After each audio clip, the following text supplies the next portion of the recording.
what's up? Hello. What is going on? Hi. Wow, I need to hide my CR only stats. We don't need those today. Hello. Okay, we are live there. Yeah, I don't know. I wanted to go live clearly, as the title would indicate. No AOU today. And I wanted to say why. I think people will or people that follow Critical Eyes or have been following for at least a little bit will understand the general reason.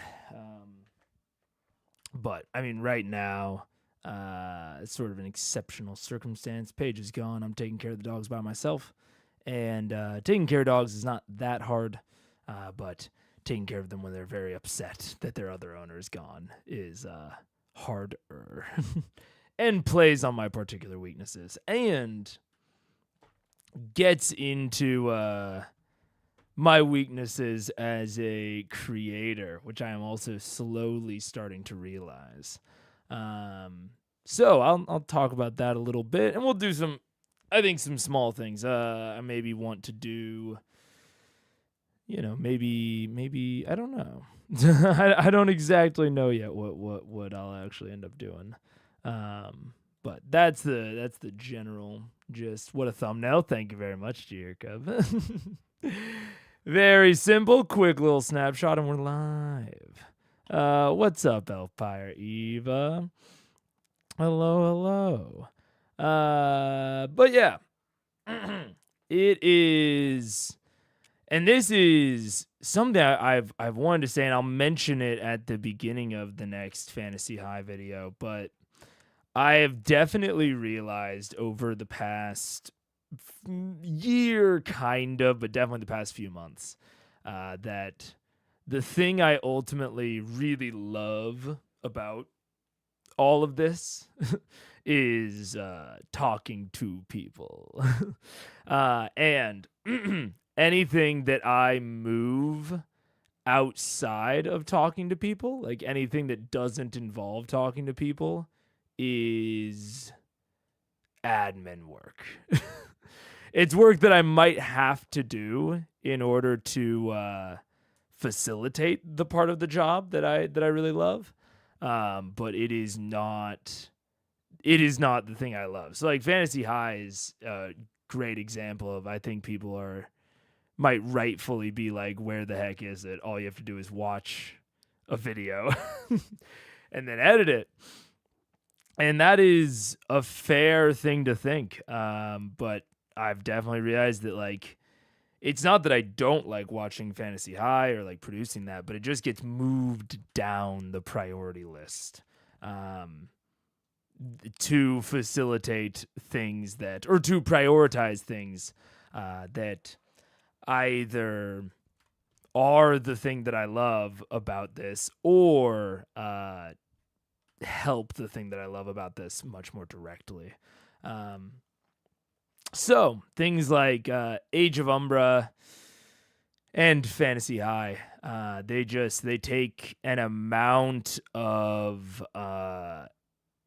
effort to watch. It's not just like sitting down and watching them casually. I got to, watch them with a very critical eye, you might say.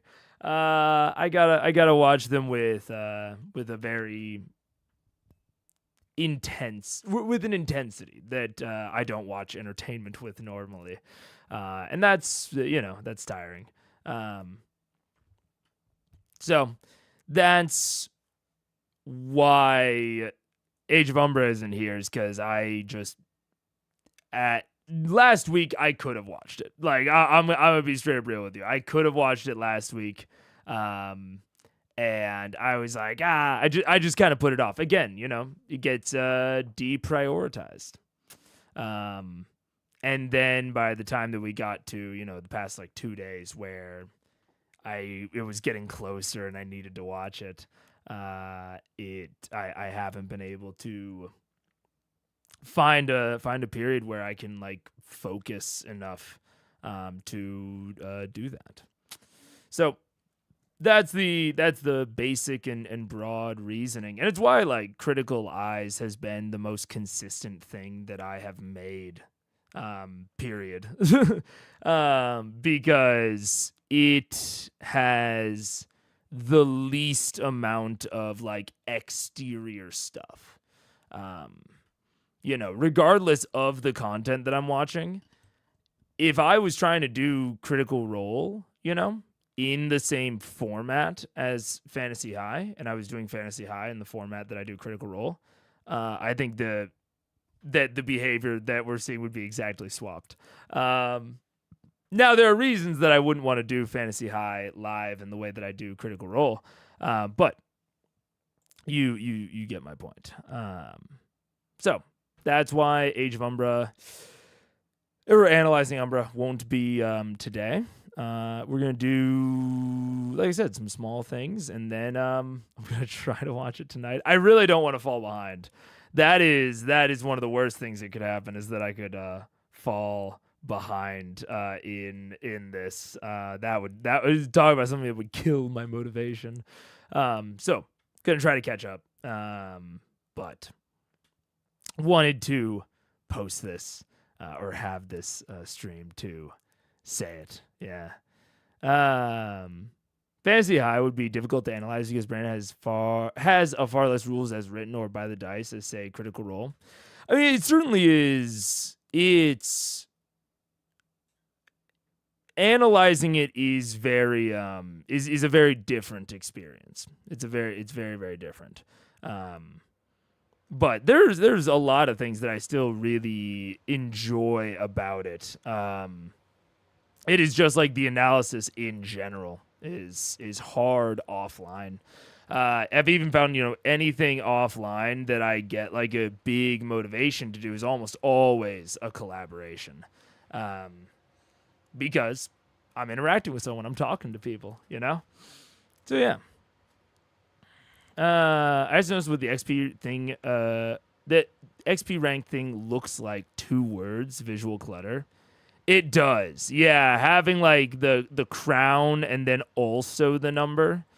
This is what this is one of the things I talked about with the leaderboard, is like, if I could customize what the badge looked like, or any of the XP values or any of that, it would be substantially better. Which, it's a limited time rollout, so we'll see what it ends up looking like. How many more badges does a chatter need? Every chatter needs a badger. I agree. Okay, one thing I did want to look at, because I've got no I don't have any like copyright strikes or anything on the channel, so we can risk one, right? I thought what might be good for this, one of the things I wanted to test, is watching something on the Critical Role channel to see how they think about it, because what they think about it. We've talked about how when we eventually get to campaign 2, we'll eventually, anything copyright wise, we have been watching on Geek and Sundry's channel. And so any sort of lack of copyright action should not necessarily be attributed to Critical Role. Age of Umbra. It would be attributed to Age of Pain. It would be attributed to Geek and Sundry. So I've needed to test watching something on Critical Role's actual channel. And I figure we'll watch a little bit of the start of Age of Umbra. I still want Analyzing Umbra to be like watching ahead of time sort of thing. But just for today, just as a kind of test, because I really doubt that anyone is sitting on the Critical Role YouTube channel, waiting to copy claim something. So any sort of copy claims that do come through would be due to their like automated settings and automated setup. So it'll be good to kind of test to see if that sort of thing does come up in a live stream and if it comes up in the VOD after the fact. Now, before we get to campaign 2. Let's see. Critical Role isn't crazy about copywriting their stuff. That is the hope, but I've never directly confirmed, you know. And so I figured today might be a decent way to confirm it. I'm your lawyer friend. And again, your analysis meets the standard for transformative. I really not bend over backwards. I really try to make sure of that fact. But you know, it's always good to test. Everything okay? Yeah, everything's fine. I went over it a little bit already. Pretty honestly, I guess how long have I been streaming? 11 minutes. Yeah, pretty quick explanation. But everything's fine. It's just that Analyzing Umbra is harder to make for me than something like Critical Role or Critical Eyes, I should say, not Critical Role. I've watched stuff on CR's channel without any issues. That's good. I still recommend D&D Logic by Viva La Dirt League. It's about 30 minutes. Oh, that's not on CR's YouTube channel, though. Okay. I want to watch specifically to make sure that, like, nothing happens with, like, the live, yeah. I've streamed CR videos to YouTube audience between 40 and 60, and they haven't gotten in touch with me. That's good to know, yeah. One of the sticks is Sam, waiting for you to turn and press the big red button. So true. It's a series of comedy skits. Maybe I'll do that someday. But yeah, right now I'm mostly looking. I want to just directly confirm the lack of anything, you know, happening on the YouTube side, because YouTube will flash me a big warning if I'm wrong. Mitz is on CR channel. I think I'm just gonna start with the Age of Umbra episode that I haven't seen. And we'll take it from there. Let's see. I think that's at least one of the things. Oh, well, no, I don't want to do that. Sorry. I had several thoughts just go through. Okay. We're going to do this. Or actually, I should do it on my normal. Setup. Let's see. Zhoopadoo. Oh, get there. Yeah. There we go. Okay. And I also need to pull up the World Anvil, because I do take World Anvil notes.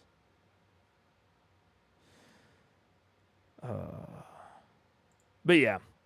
It's like, it's really any amount of work I have to do outside of like a stream or a collaboration, anything that's not talking to people, I've realized. So it's like making the presentation as well is tough.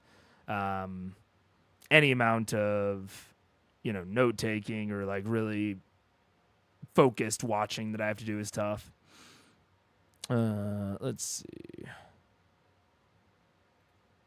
Pulling up the Age of Umbra. I'm also not the most keyed in right now from a streaming perspective. I'm not the most focused, we might say. All right, session 5. And I'm just gonna watch like 2 or 3 minutes of it. Because if it's going to be an issue, it normally presents itself pretty quick from what I understand. Oh, did I not schedule it? What the heck? Schedule a new session. All right, I did something wrong. 1 second. Schedule session. The new session is ready and waiting for me. Hooray. Oh, there it was. Write a report. Okay. And we got to enter like one word for it to like it, and then we can go to the old editor. I think the new editor is fine. I actually use it personally, but it's not good for displaying things on stream. I got to get into this nice one. All right. Yeah. And I'm just going to watch a little bit. So, number one, look for when they actually... Oh, there's the intro. Hell yeah. All right. Because this normally... I try to skip the beginning just in case there's any spoilers. So, let's see.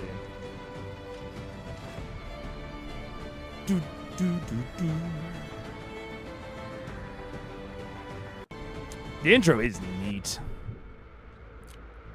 Age of Umbra. It'll also be very interesting to see if there's any sort of copyright anything, because I'm assuming Elfpire Eva, when you have streamed CR stuff, it was probably not Age of Umbra. So there's also kind of a question in my mind, and this is one of the things I debated when I was debating Analyzing Umbra's kind of format, is how would Critical Role feel differently about something more recent or more in the past? Yeah, I don't imagine they would change their opinion that much, given like just recency of content, but it could be. And all sort of things I want to try to test and control for before starting campaign 2. It's one of the best non-animated intros to a CR campaign. It's very good. It's very, very good. Hello and welcome to the Age of Umbra. When we finished the last session, as this troop was fleeing from the center of the Screaming Forest, I also decided that it'd be time for you to level up. So we went ahead and leveled up everyone in a separate video that you can find on our channel. Oh! Wait, that might be perfect. How long is that? Oh, it's right there. 12 days ago. Oh, it's only 14 minutes. Okay. Actually, this one will be like pretty perfect. This would actually be pretty perfect because I could watch the entirety of the product. It's very short. It's related to Age of Umbra, so they'll also have the recency thing. Yeah. This will actually test probably everything I want to test better than even watching just a portion of this episode. Because only watching a portion of this episode, I do know that some things to do with transformativeness, it matters, like the percentage of the work that you're using. But it also can matter for YouTube's copyright, like automatic copyright claims and such. So this will actually be honestly a better test because we can do the whole thing here. I can do it kind of in my normal Critical Eyes style, and we can hopefully control for all of those things. Okay, yeah, we'll do that. We'll watch the level up, and then this can almost be like a real actual part of the series rather than just a test. Okay, cool, neat.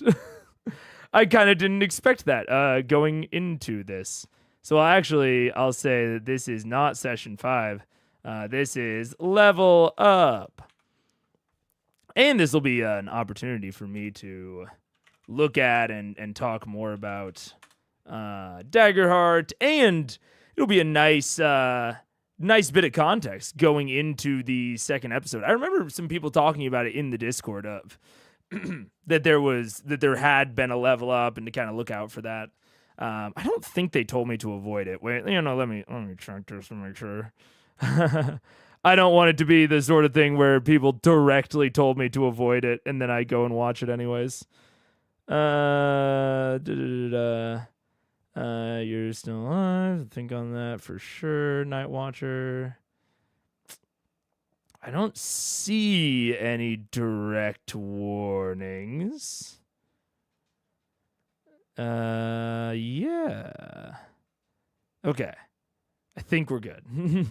I don't see where people were talking about it, which makes me a little nervous, but whatever. We'll go into it. Did something happen? Nah, just I very briefly explained it at the beginning of stream, but essentially I just Analyzing Umbra takes some work off of stream, and I haven't been able to dedicate the time, energy, and focus needed to do the things to do Analyzing Umbra, which sucks, but it's something I'm trying to start keeping in mind for future series and formats. Is I think that I'm going to broadly have more success the more I can limit the amount that has to be done off stream. Is one of the big things I'm realizing lately. But anyways, so we're just gonna watch this level up, and that'll be it. Let's play it. 2 hours of sleep, gang strikes again. Precisely. And it's like compounding. So yeah. Yep. We are doing a quick level up as Level we up.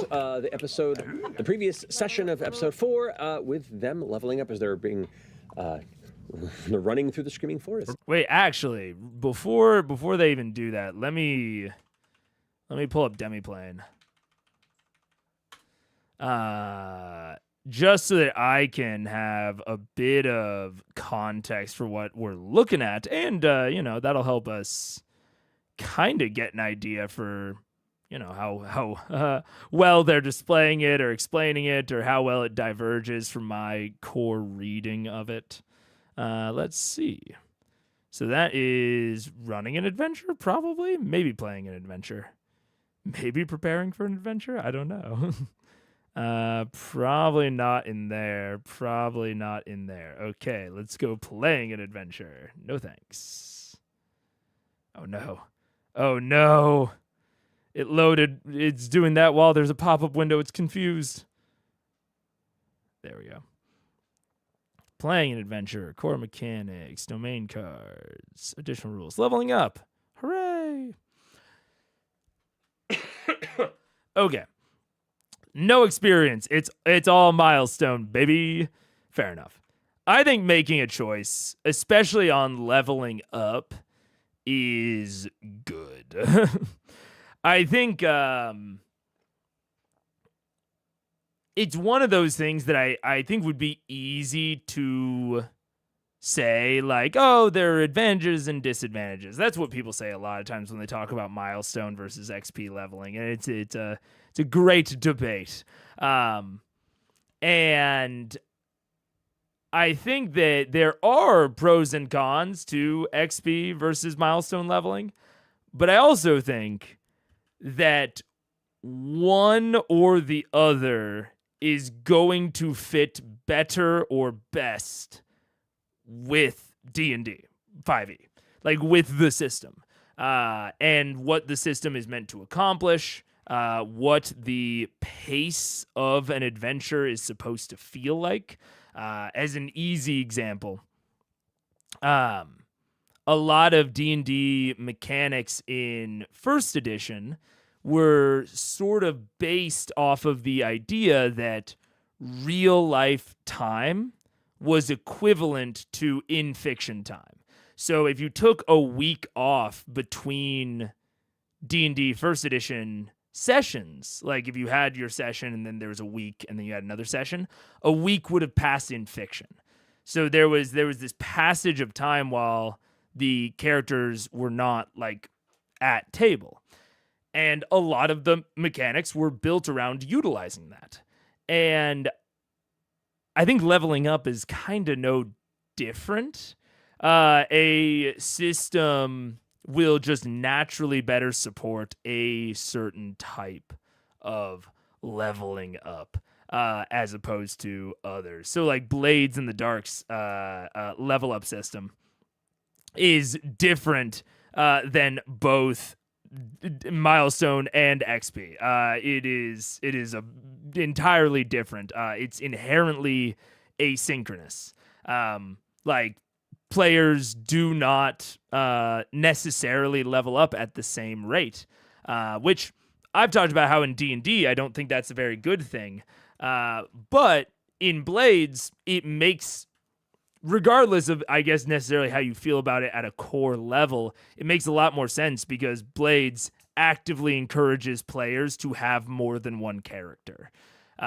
So this idea of the characters asynchronously leveling up is not only present in the level up system itself, but in the fact that if a player is playing one character more than another, the character they're playing more will level up faster.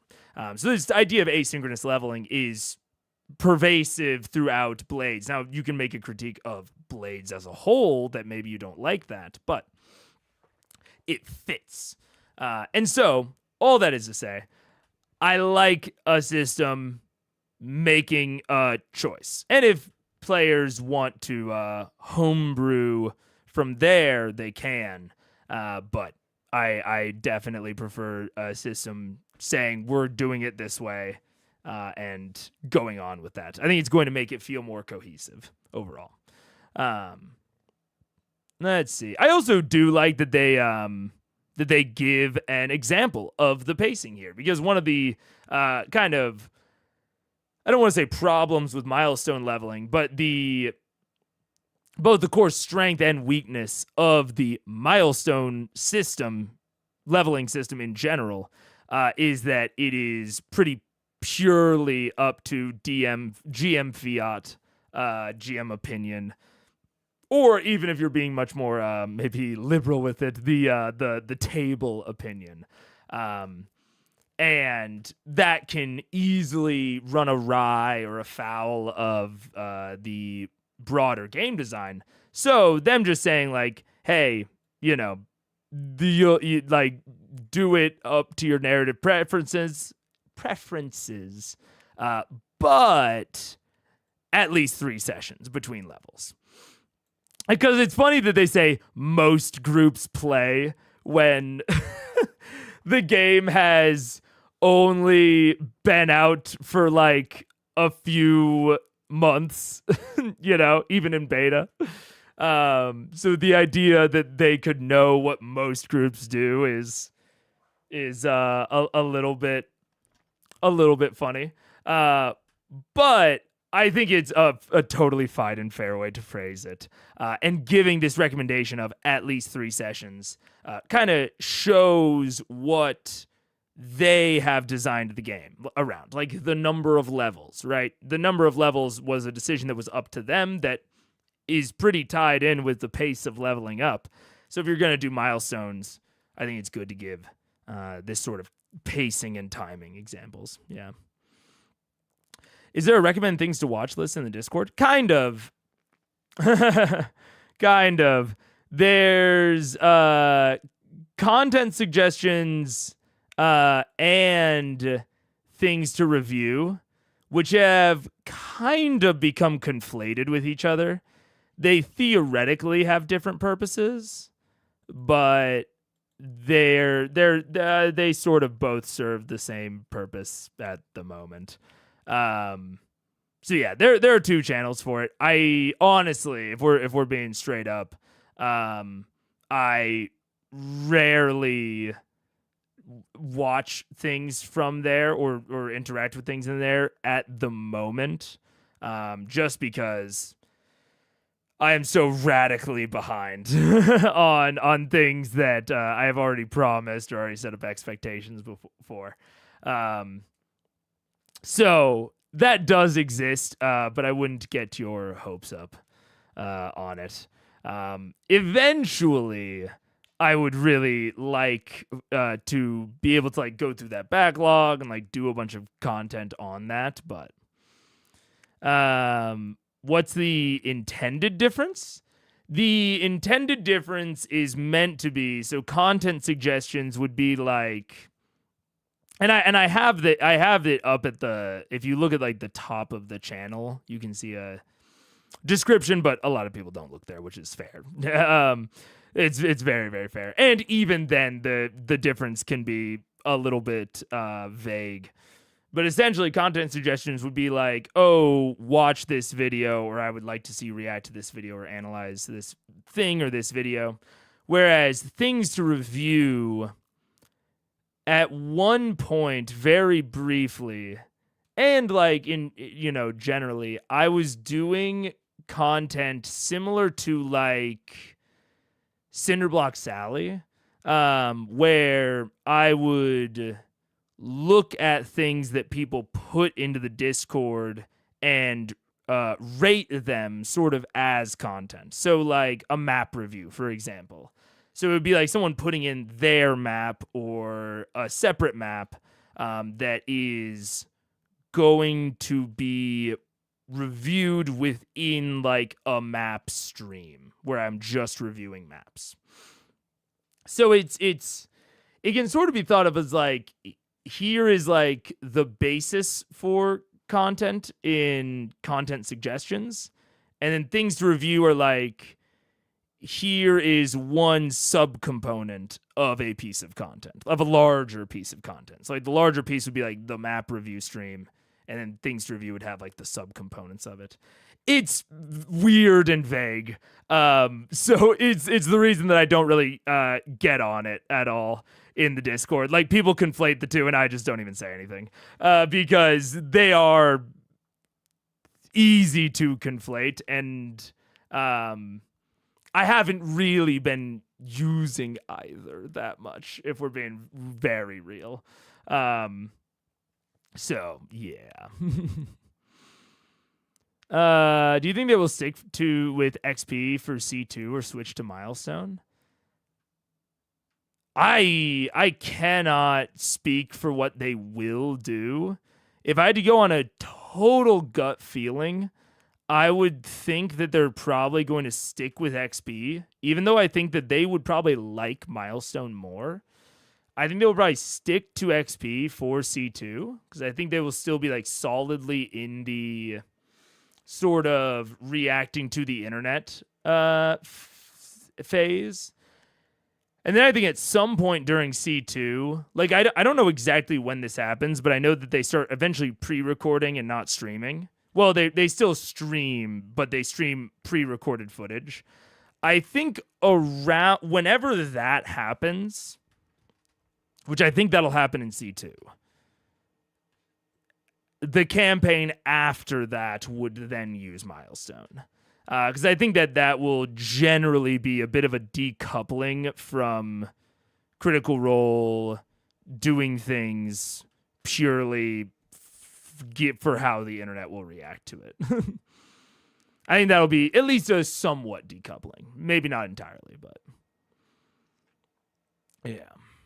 There's also a whole homebrew general chat. Yeah, there's also a homebrew general chat, which people much more not reasonably, efficiently. No, not efficiently. There seems to be a much more like understanding difference between the two. Yeah. Anyways, 3 years from now / gasp. Yeah. The only way is release order. Yeah, I mean, I'm generally going in release order. Like, when in doubt, assume I'm going in release order. There are going to inevitably be some suggestions. Like, I probably won't watch Legend of Vox Machina. Like, I won't start Legend of Vox Machina when it came out in like release order. I'll probably watch that earlier. But the general track is release order. Yeah. Anyways. All party members level up at the same time. You can upgrade their traits and features. Characters begin their journey at level 1. Okay. Oh! So this is interesting. So I will say, again, speaking from the perspective of I think TTRPGs are at their best when the parts are all kind of working together, if that makes sense. And that's not to say you can't have optional things or variant rules, but like especially the core rules that are presented as core should try their hardest to all kind of work together. Which is one of the reasons I love Daggerheart's perspective right now, at least so far, on frames and having like frame specific mechanics.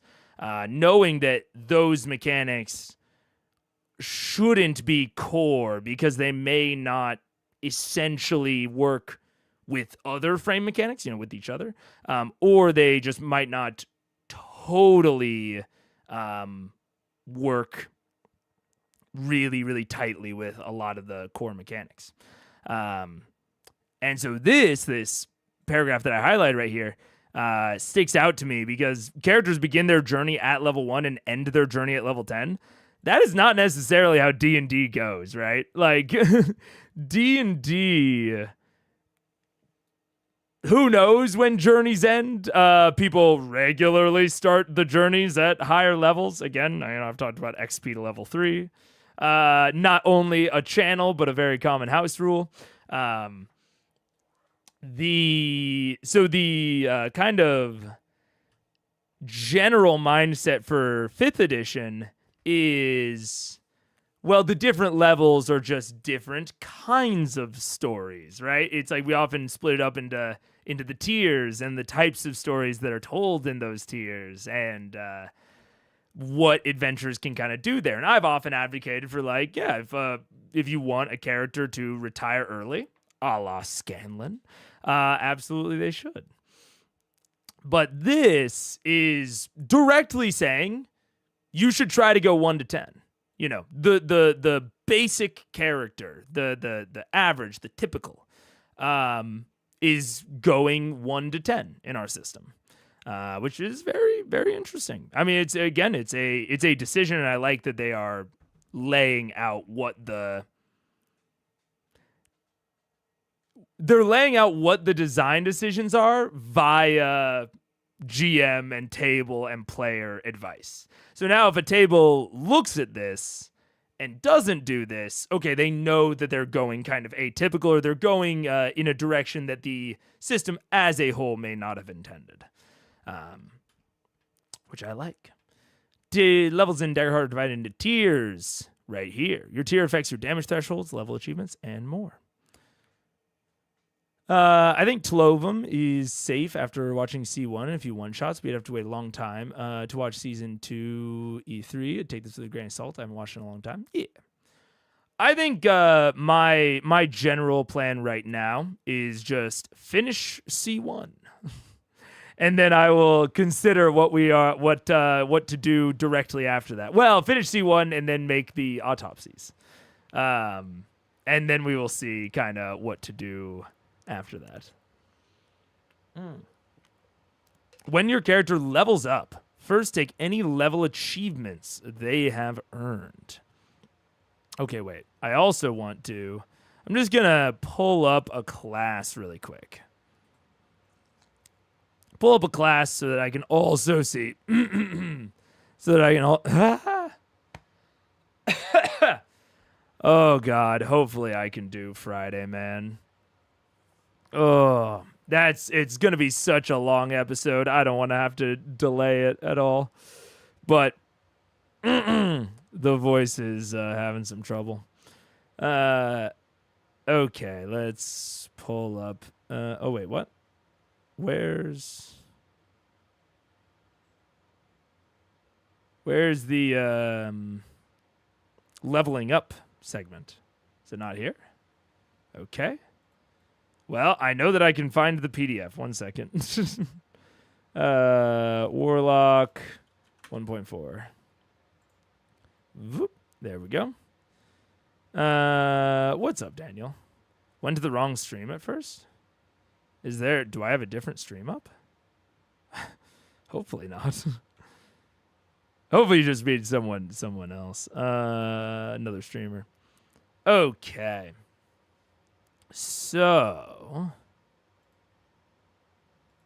No, my bad. Gotcha. Oh, these are level achievements. They're about to tell us. Okay. That makes sense.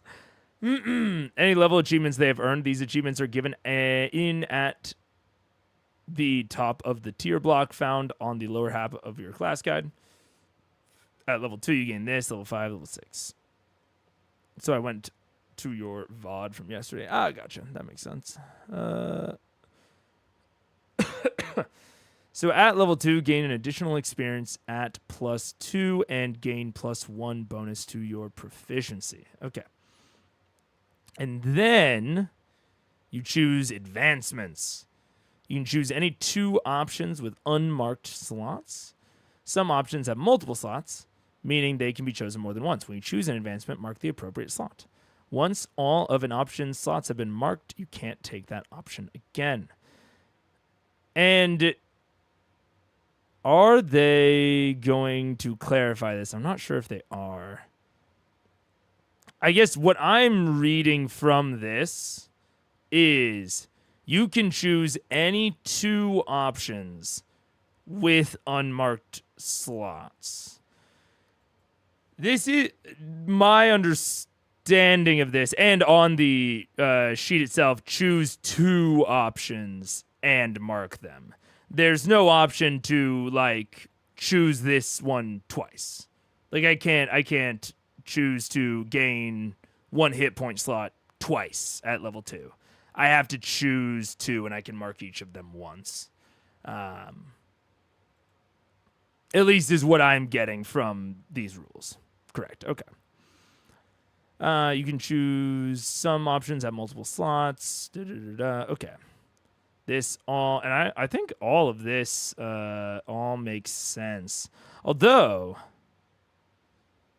choose an additional domain card. Okay. You have access to up to level 4. Okay. Update your level and adjust your damage. Take an additional domain card of your level or lower from a domain you have access to. So you get an additional domain card no matter what. And then you can also get another domain card via this. Okay.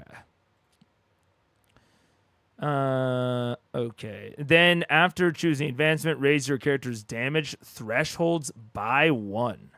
Since you always add their current level to their damage thresholds. Okay. Sure.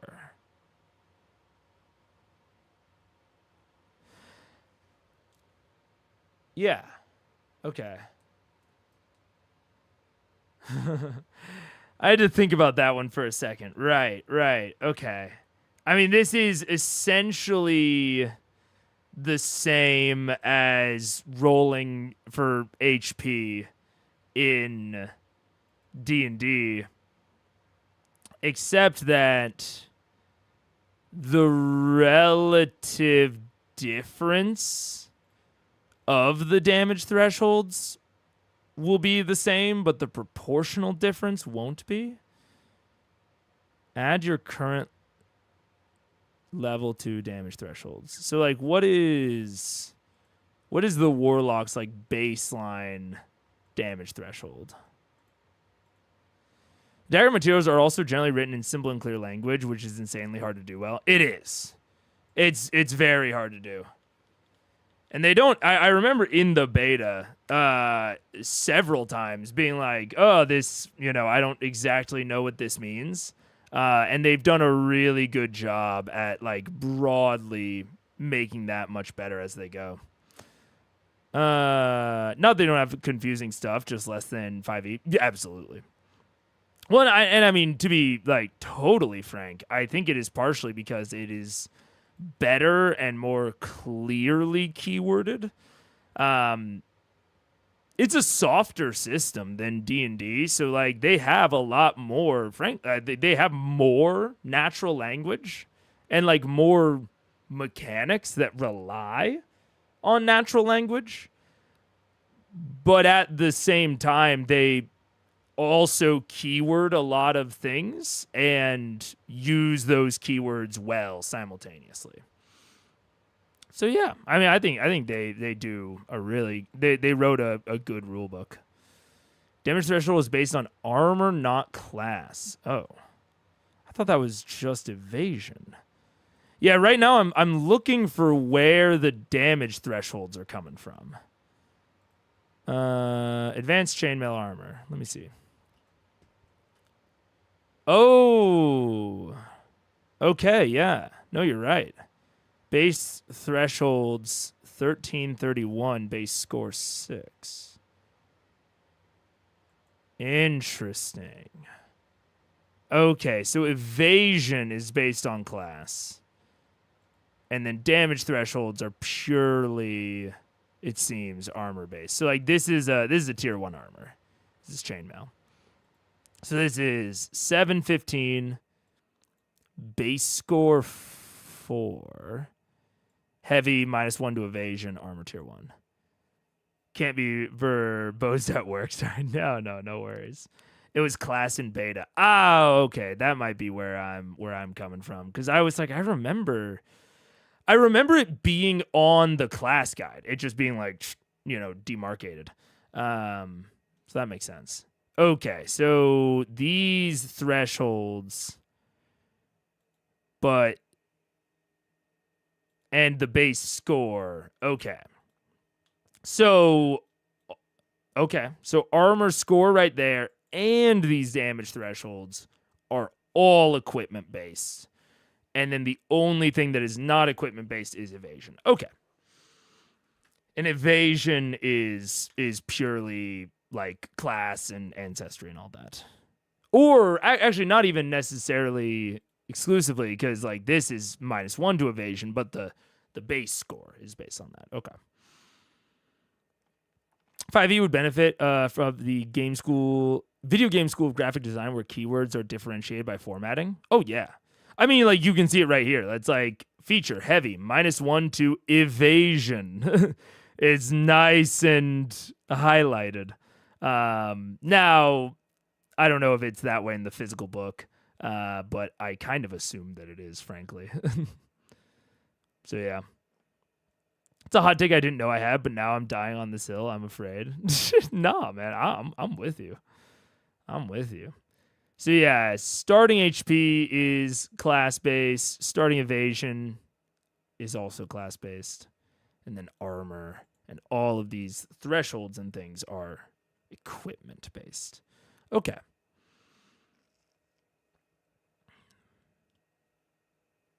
But you add your current level to your damage thresholds. This is the thing that I was really like kind of sitting here thinking about. I'm not going to say it seems, well, how would I say it? Not that it seems unnecessary. I guess I guess I'm wondering at the necessity of it. Because we have these things, this like at level 2 gain an additional experience and gain a +1 bonus to your proficiency, right? Proficiency is named after and generally serves the same purpose as proficiency in 5e.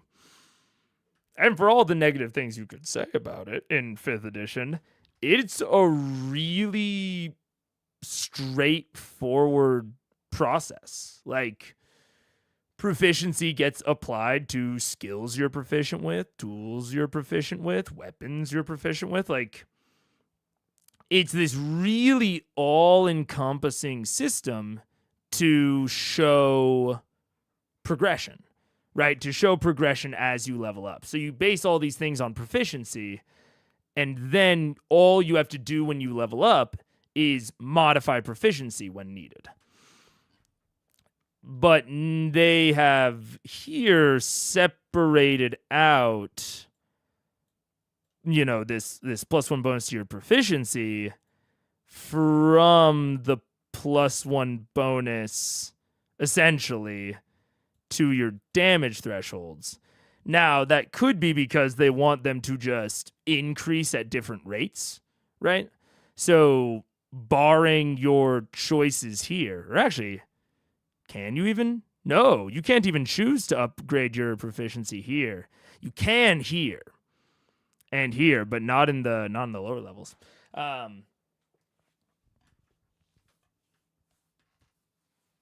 So they want proficiency to go up, just not as quickly as the damage thresholds.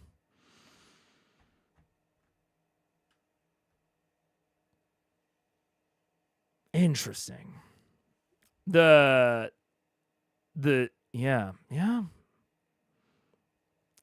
I don't know. To me, it feels a bit. There's something, I don't know. There's something strange about it. I don't quite know how to put my finger on it, but it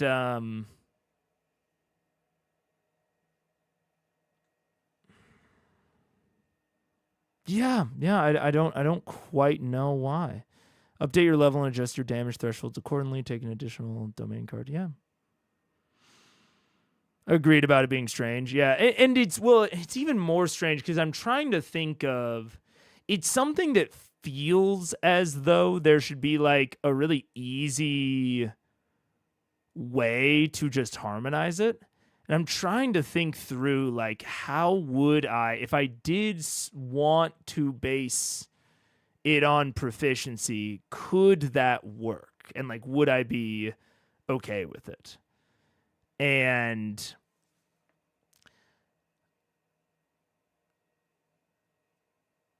because, like, I understand why they would want proficiency to scale in this more staggered way.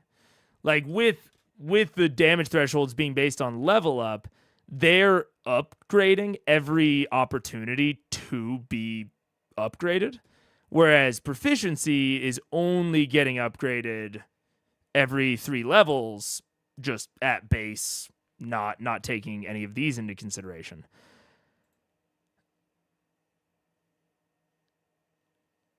And I'm looking, is there any way to upgrade your damage thresholds in here, or only your proficiency? I think only your proficiency. Interesting. So they wanted the damage thresholds to go up as you level, but but to not be based on proficiency. Yeah. Yeah, that's interesting. It feels like the sort of thing that has a distinct reason that if I think through it long enough, I can probably get there. But it'd be interesting to just straight up ask them of like, hey, why is this the way that it is? And like hear it from the horse's mouth, because it feels like something that where like there is this really distinct difference, but I can't quite pin down the like design reason for wanting damage thresholds specifically to scale in this way. You know, when damage thresholds are based on equipment, when they're not based on class, all these sorts of things, similar to proficiency isn't based on, well, proficiency isn't based on any of those sorts of things, but yeah, I don't know. It's definitely interesting. It would be, it's something I feel like I can't quite pin down why it's the way it is, but it does feel like there is a reason that I'm not pinning down. It doesn't feel like there just isn't a reason and it was arbitrary or anything like that. But I can't quite clock it. There are domain class abilities that increase proficiency temporarily. I think they want that to just affect offense and not defense at the same time. I see.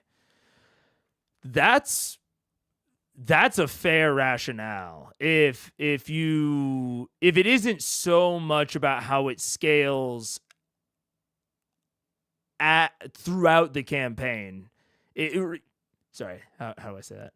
It might not be related to how it scales across the campaign. It might be that there are just temporary effects, because there's no temporary effects that increase proficiency in D&D. if anything, there are temporary effects that might allow you to apply your proficiency to things, but nothing that actually modifies your proficiency in 5e.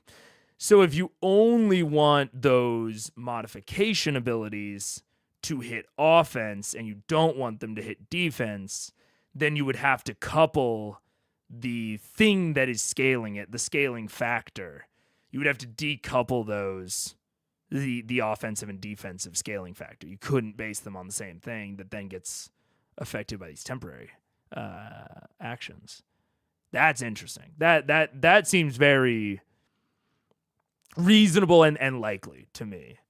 And so now if you're looking for a secondary scaling factor that isn't proficiency, level seems pretty reasonable. Yeah.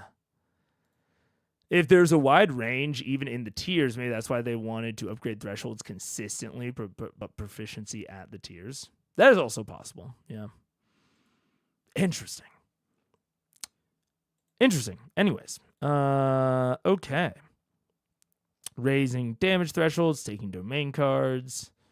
Choose one card from any domain. If you share a domain deck with another player, make sure you take each other's preferences into consideration. Well, that's nice.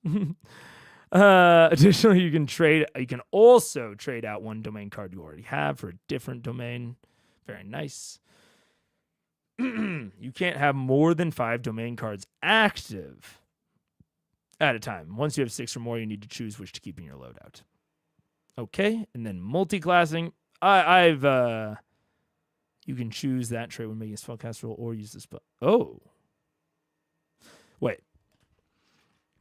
I was like, I've talked about multi-classing before. I like the way that Daggerheart is handling multi-classing just in general, like period, compared to how like 5e handles multi-classing. But one thing I wanted to look at, if that foundation card has a spellcast trait to it, you can choose to use that trait when making a spellcast roll or use the trait from your original. So you don't have to choose one or the other when you multiclass. You get the option forevermore. Very interesting. That is interesting. Okay. So now that we've got the idea of a level up in our heads, let's watch Critical Role do their level up. So they're inspired in their chase to try and recall information to help them in this chaos. So to that point, everyone is now level 2. As part of leveling up, you get to go to your level up sheet. You are now at level 2, become tier 2. We're invulnerable. Sure. Practically God. At level 2, your thresholds, for your damage thresholds, all increase by 1, because it's your armor plus your level for your damage thresholds. Matt can't catch me now. Does that mean our evasion goes up too? No. Only if you select Only if you it, select too. it. That is an option, but we'll get to that in a second. Okay. Also, everyone gets +1 to your proficiency. So your proficiency should be 2. That means whenever you attack with a weapon or any spells that tell you attack with your proficiency, your dice numbers that you roll are equal to your proficiency. So if you're doing like 1d8 on your weapon, now it does 2d8. If your spell does d12 using proficiency, it's 2d12.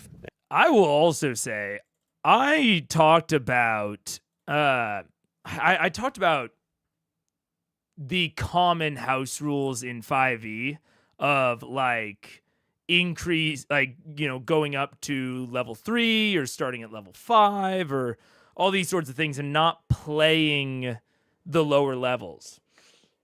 And the other day when we were looking at Daggerheart, I kind of raised an eyebrow at the whole tier 1 business.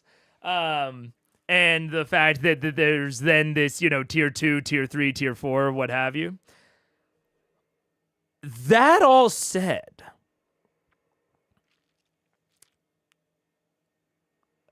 I think, and I don't want to say that this guaranteed will have this effect, but I do think there is a very positive effect that this level organization could have, that I'm already sort of hearing in their level up video, right? So I talked about how a lot of people will go up to, in D&D, right? In D&D, at least 5e, we have levels 1 all the way to 3, 5, 10, 20. I think these are probably the big levels that people kind of have in their brains. Maybe 15's in there or something like that. But I think these are probably the really big levels in people's brains. And the reason, at least in my view, that people latch on to 3 and 5 is because they are simultaneously a big power up, right? No Umbra today, basically no Umbra today, yeah. Also, I'm not going to run ads. No ads. They are a big power up, but I have also claimed that people don't like level 1 because the adversaries are incredibly boring. They are incredibly boring. And D&D does, to some extent, have this interesting conundrum that I've never really thought about in this way, where the CR system and the way that you build an encounter is you will often use kind of lower level monsters. So like lower CR monsters, and you put them all together to make a higher CR overall sort of combat.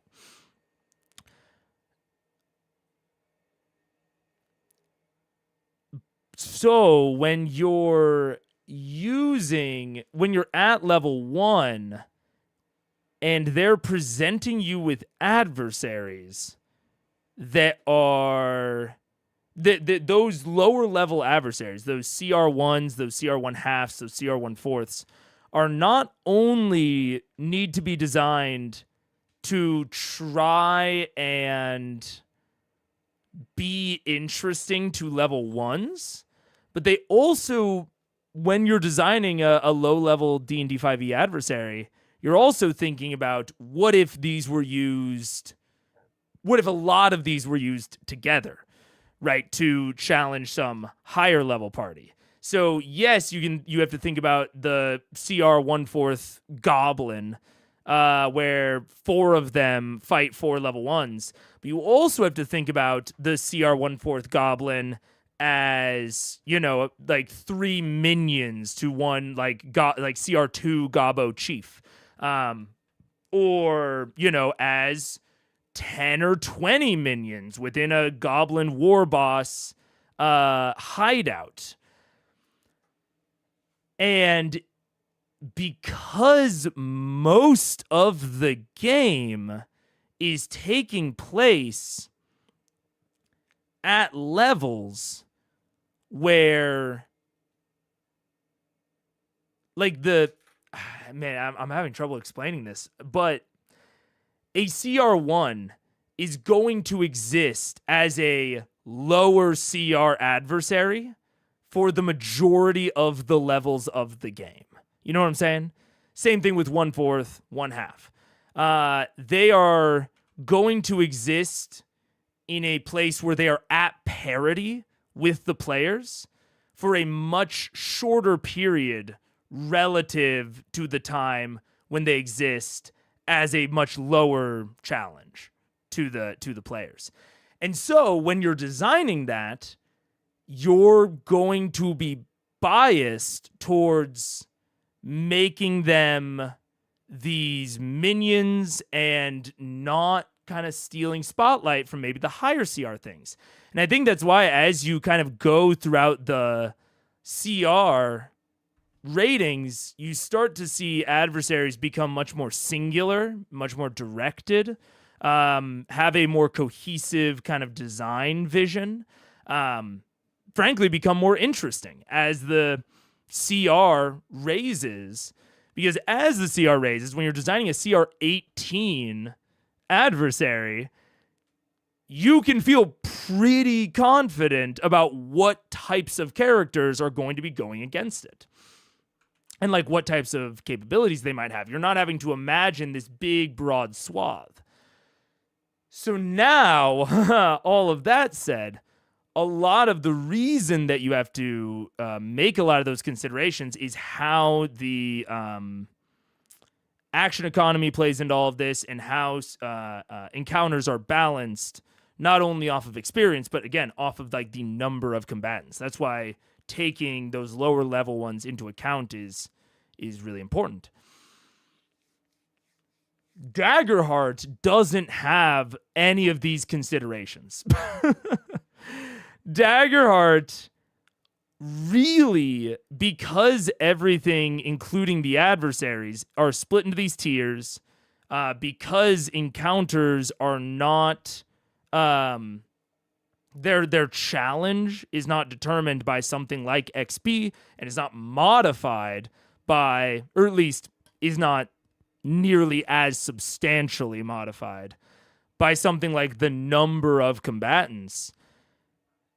Adversary design can be much more singular. When you design a tier 1 adversary, you know what types of characters it's going against. It's going against tier 1 characters. It's meant to go against tier 1 characters. If you want to put it into a higher tiered combat, there is a process to tier it up, right? You don't, to make a level or a tier 2 combat, you don't, at least to my understanding, take like 3 tier 1 combats, right? It's this weird sort of design distinction, really, that I've never truly thought about.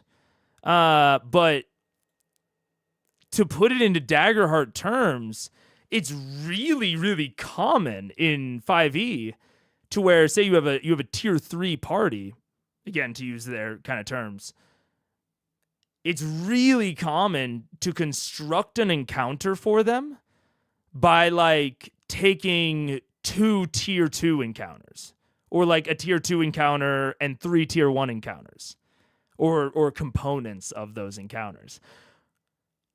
Whereas Daggerheart is totally like just not in that vein, right? They are not rating, these things in the same way.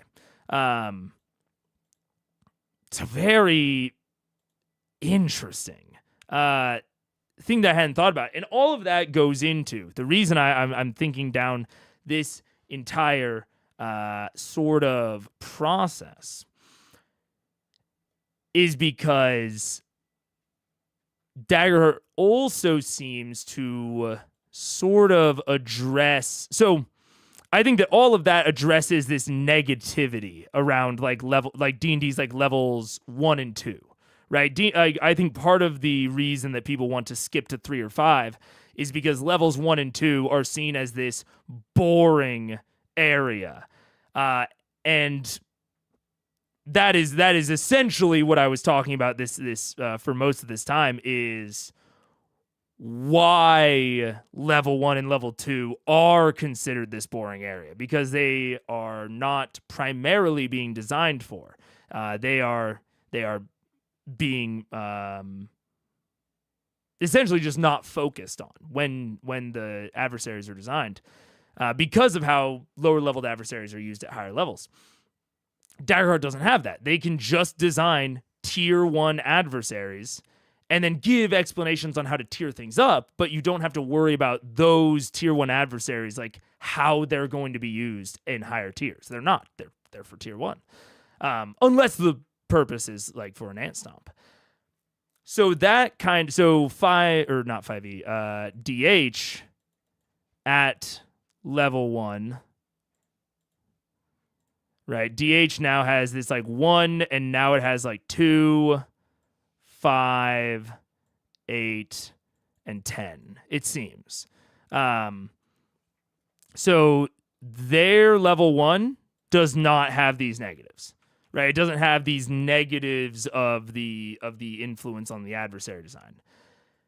But their 2 still has these pluses.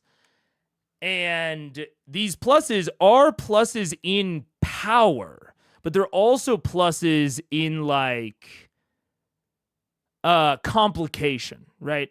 They're these additional power of like the subclasses, and at level 5 you get things like multi-attack, tier 3 or level 3 spells. These all are big upgrades in power, but also big complication introductions. A lot of additional rules that you're going to have to start learning. So I have defended starting at level 1, because starting at level 1 makes these pluses much more manageable. And then people have kind of asked me about like, okay, well, what about level 2? And it's like, okay, well, I zoom through kind of levels 1 and 2. I kind of treat them as if they, take like kind of the same amount of time. Like I kind of view them as like a unit.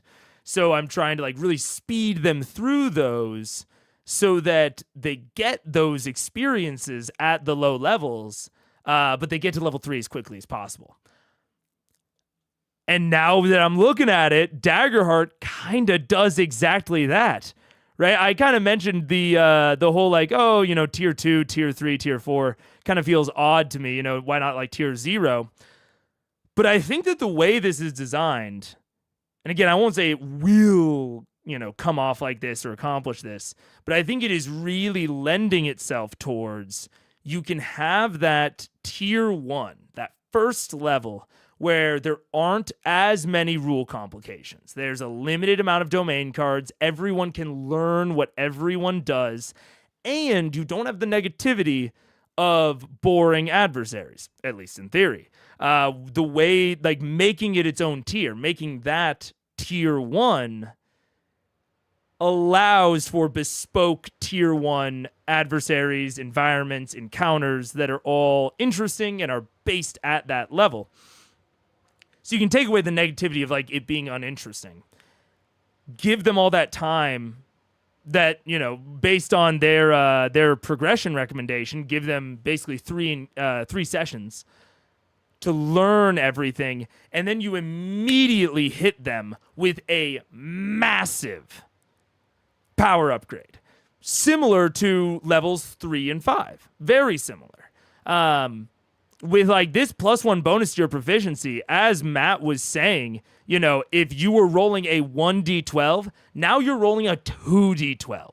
Like that first tier up from tier 1 to 2 is doubling your proficiency. It's doubling the damage you're going to do, which, again, very similar to D&D. Like at level 5, getting multi-attack is doubling the chance you have to attack every single turn. So this is a huge upgrade, but it's in that similar vein. And I think that putting it directly after, they could have rearranged these tiers a little bit to where it's like, tier 1 is levels 1 and 2, and then so on and so forth. They could have made tier 1 more of a thing, but I think it's good that they didn't.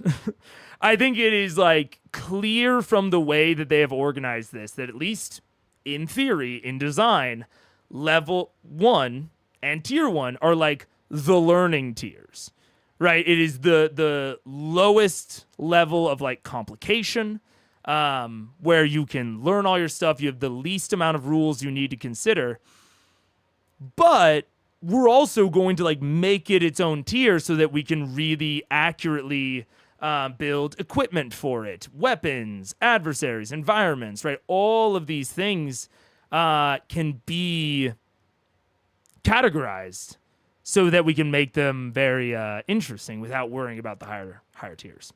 And then once you have had that little bit of time, those 3 sessions to learn all of the rules and get used to everything, you are now you now get that big dopamine hit of progression right away. There's no, at level 2 kind of nothing happens. Sometimes things happen, whatever. Level 3, you get your subclass, which is often this big like rules adjustment, but it's not as much power. Level 5's where the real power's at.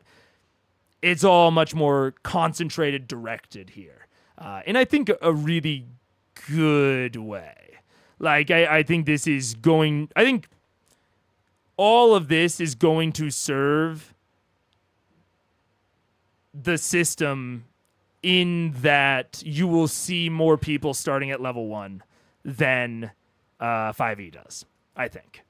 I could be wrong about that. Like I said, I think this is all a theory on what behavior the design might encourage. A lot of confounding factors that could make it different in reality. But I like it. I do like it. Proficiency scaling with level makes it follow a very front-heavy curve for scaling, which is probably good. I completely agree. I mean, again, it's very similar with something like multi-attack. Multi-attack has, if you look at it for something like say, fighter, that's a very front-heavy scaling curve.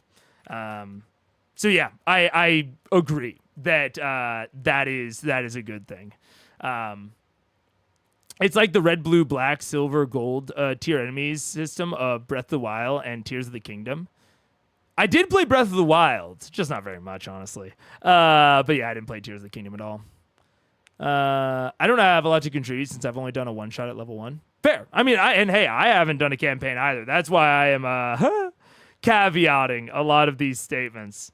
But I think it is, at least on paper, it seems to encourage better. It seems to encourage play that aligns with the design more than 5e. And so on and so on. I believe you also get an additional experience that you can choose at the new level. And that's also starting at a +2. I believe so. Yes, it does. And you get to select another thing. Not just you get to upgrade your experience. I believe that's what it originally was at some point in the beta, if I'm not mistaken. It used to be that you could upgrade one of your experiences, add like a little plus to it. Again, on paper, I like adding an experience more. I think, we talked recently about Grog's intelligence and like the effect of low-level scores on roleplay and how that can be nice as you're kind of going into things, but then it can become maybe a bit of a hindrance as you actually serve to like flesh out the character further. I think that adding an experience at tier 2 is a really good way to allow a more gradual and consistent fleshing out of the character mechanically, right? So you don't have 3 experiences at level 1.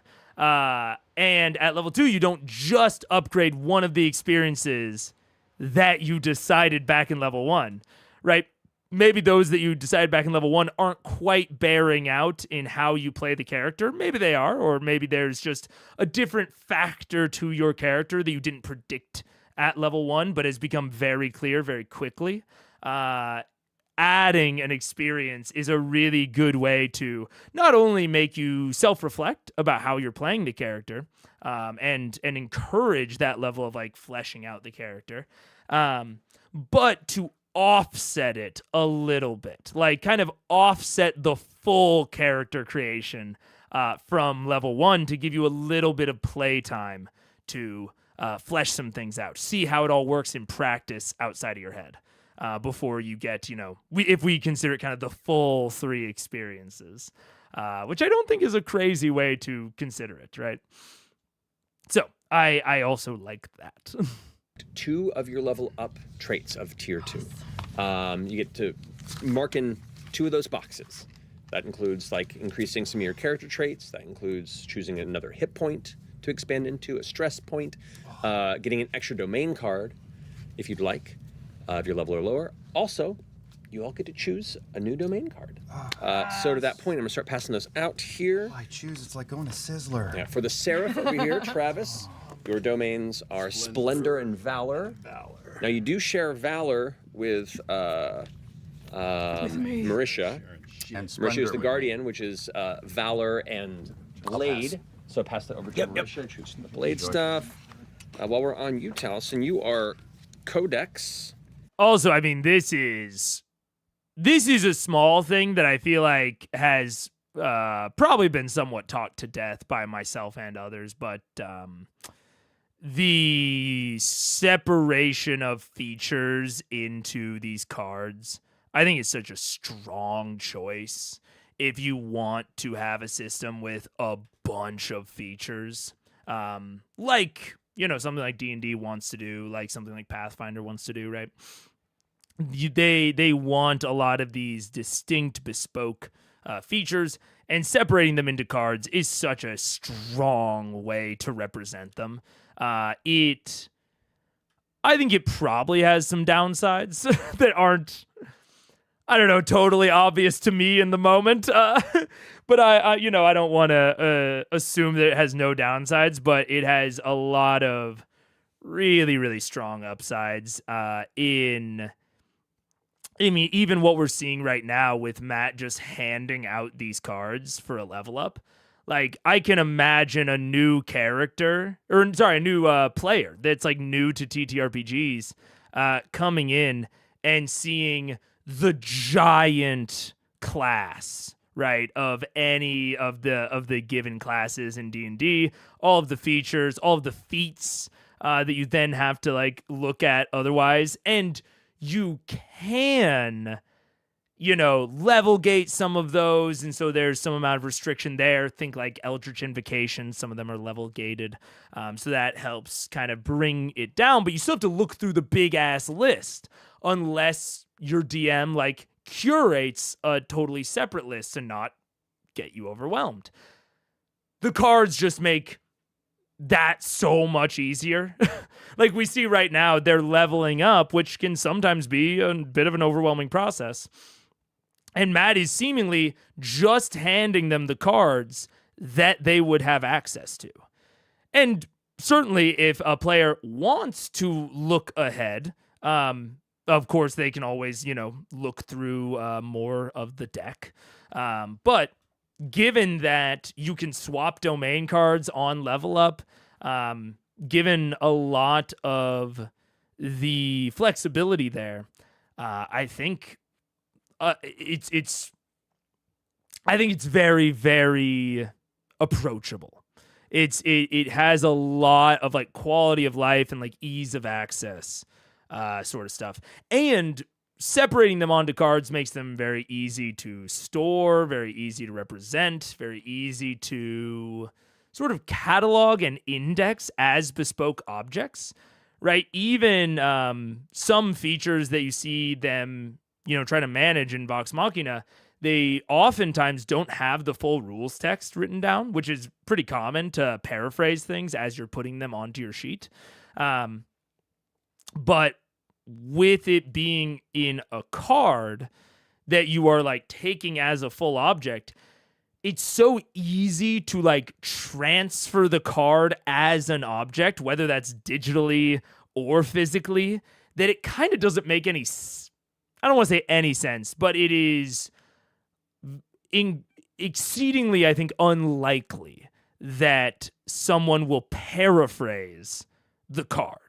Because the card is so easy to store and to transfer and to quickly read, so easy to index, that it sort of inherently discourages, or maybe not discourages, but doesn't encourage this paraphrasing that you often see with D&D features. And Delphi has a great point. This is why people love spell cards. CR did item cards. Exactly. Absolutely. And so making basically everything, even at this point, the foundation features and the subclass and the masteries, like making those all bespoke cards is really it has so many advantages. It has so many advantages for ease of access, for ruling accessibilities. It's easy for like a GM, if you have like 2 copies of the cards, to like index them themselves by player, to like really easily know what each player has. It's great. It's really good. I think any downside of it is also displayed or involved in alternative ways of representing these things that I've seen. So I see pretty much only positives. Again, I'm not confident enough to say that there are no negatives. I just can't think of any that don't also exist in other ways of representing these things. It makes it so easy to bring people into a game. Every other TTRPG character sheets can be overwhelming. Here we have cards. Exactly. I mean, I guess the main downside I could see is that it makes it more difficult to represent like larger, or I guess more complicated features on the cards. That's a downside. Like I'm not gonna say that like the fact that like the format of the cards does put like a length restraint on what they can represent. Now there are ways around that. You could say like, you know, you could make it double-sided. You could make the full rules text. You know, you could have the card itself paraphrase the rules text and then have a longer explanation somewhere else. I think that would be bad. I guess that would be worse. But I think that's honestly a pretty light downside for the amount of upside, frankly. The developers talked about when the card creator launched about how everyone will know the pain of having to get everything on a single card. Yeah, so I mean, there is that, which I don't think that should be necessarily discounted. Because if you consider something like Gunslinger Grit, or maneuvers or invocations, right? These features that sort of have feature choice baked down inside of them. You can't really make those sorts of like sub things within it. So it kind of puts a soft cap on how complex a class can be.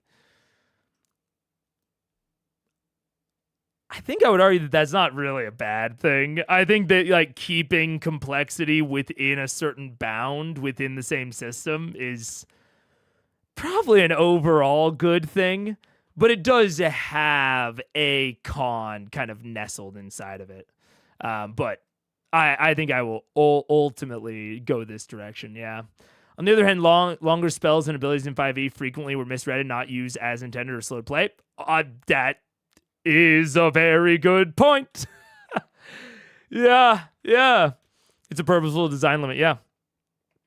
And like, I think that design limits like that, I think people have, myself included, have kind of an inherent like, ooh, that might be bad. And I think that it can be bad sometimes. But other times design limits are good for the overall health of the game.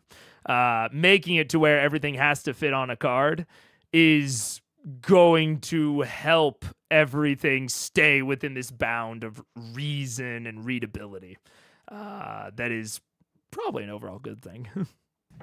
And Splendor as well, so you share that with Travis. There's the Codex cards. All right. And then for Sam, you are Hi, Matt. Sage and Bone as a Yeah, ranger.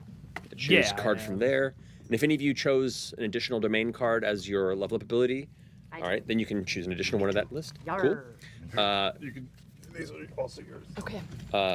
Enjoy the Ashley, scraps. Yes. you are Codex as a bard. Grace and Codex. Grace and Codex. Here's the Grace cards. Taliesin has the Codex cards. Right, he has right, something right. like that. And then for you, Liam, you are Midnight. Midnight and Grace. So I'll get Ashley sloppy Here's Grace. seconds. Goodness. Oh no. I dropped another Because card. I'm picking from the Codex. Oh, Jesus. And then Everything's scripted, it's all rehearsed. Arcana and Midnight.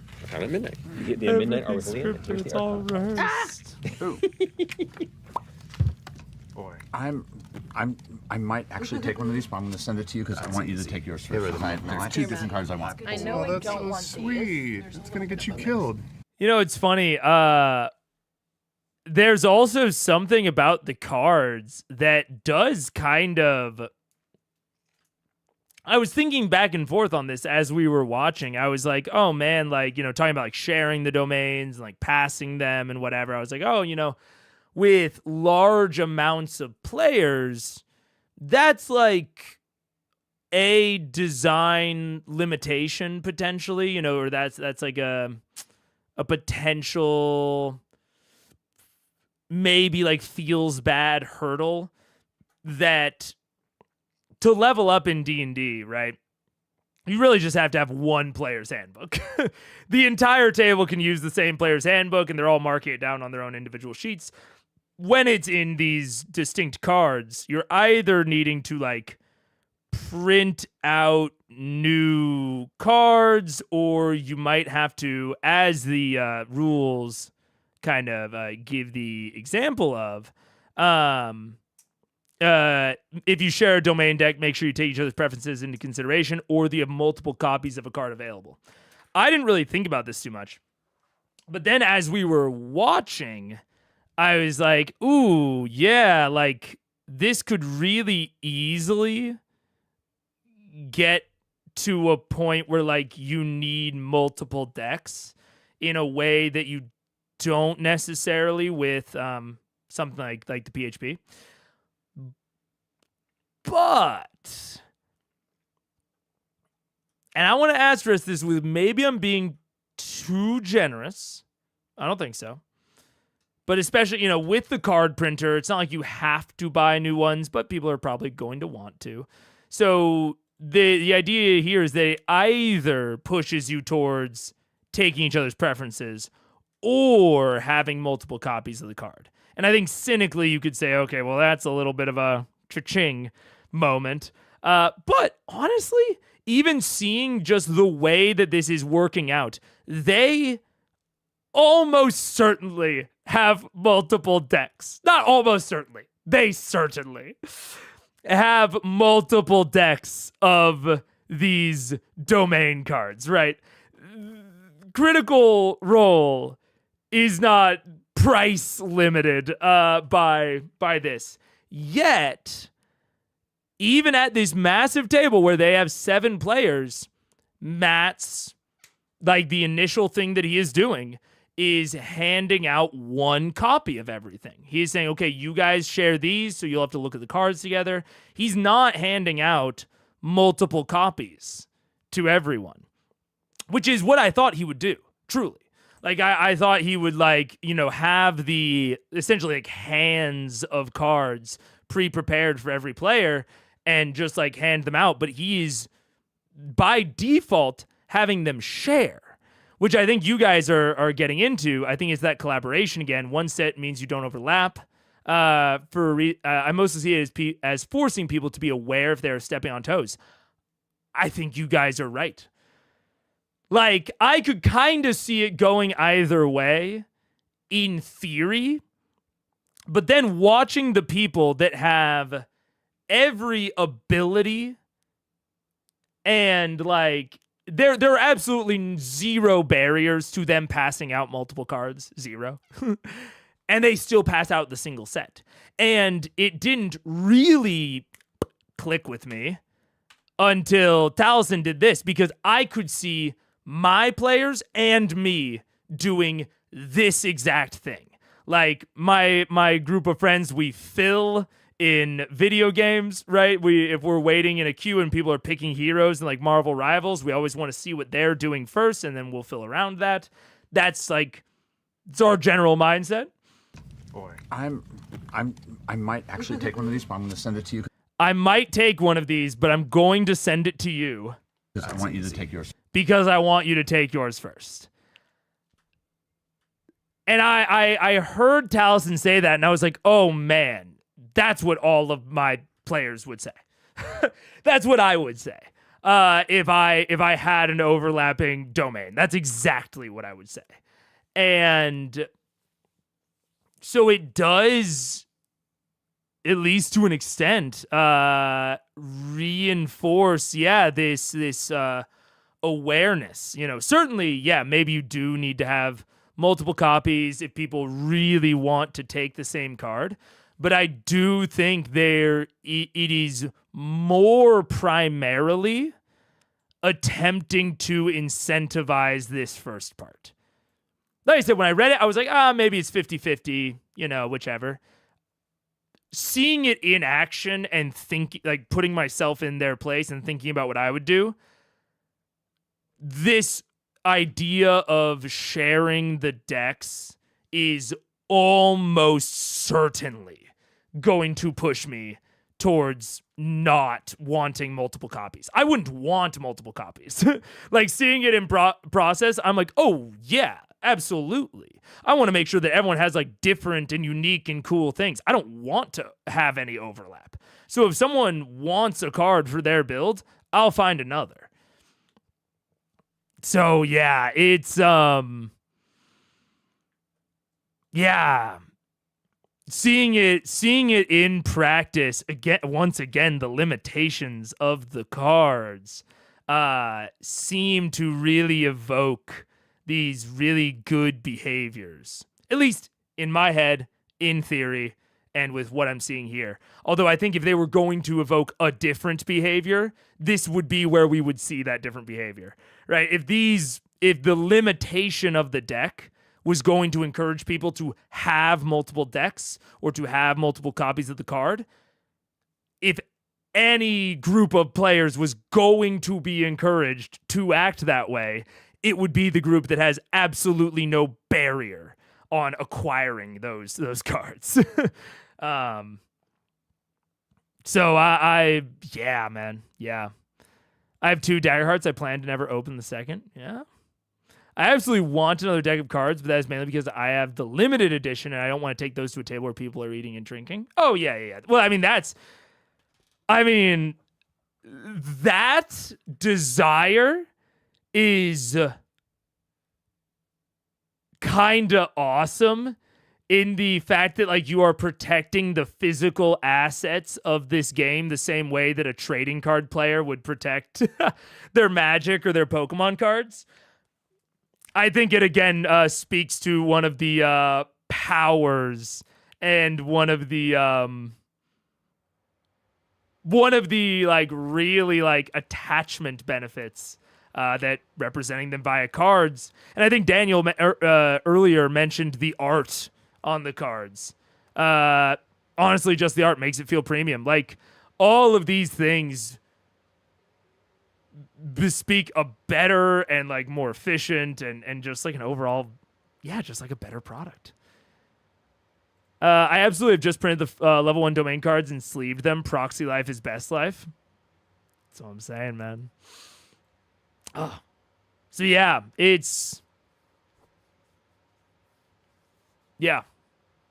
I could imagine 2 different behaviors, and you could say that like Critical Role is trying to purposefully evoke the type of behavior that they want people to model, even if they wouldn't personally do it off camera.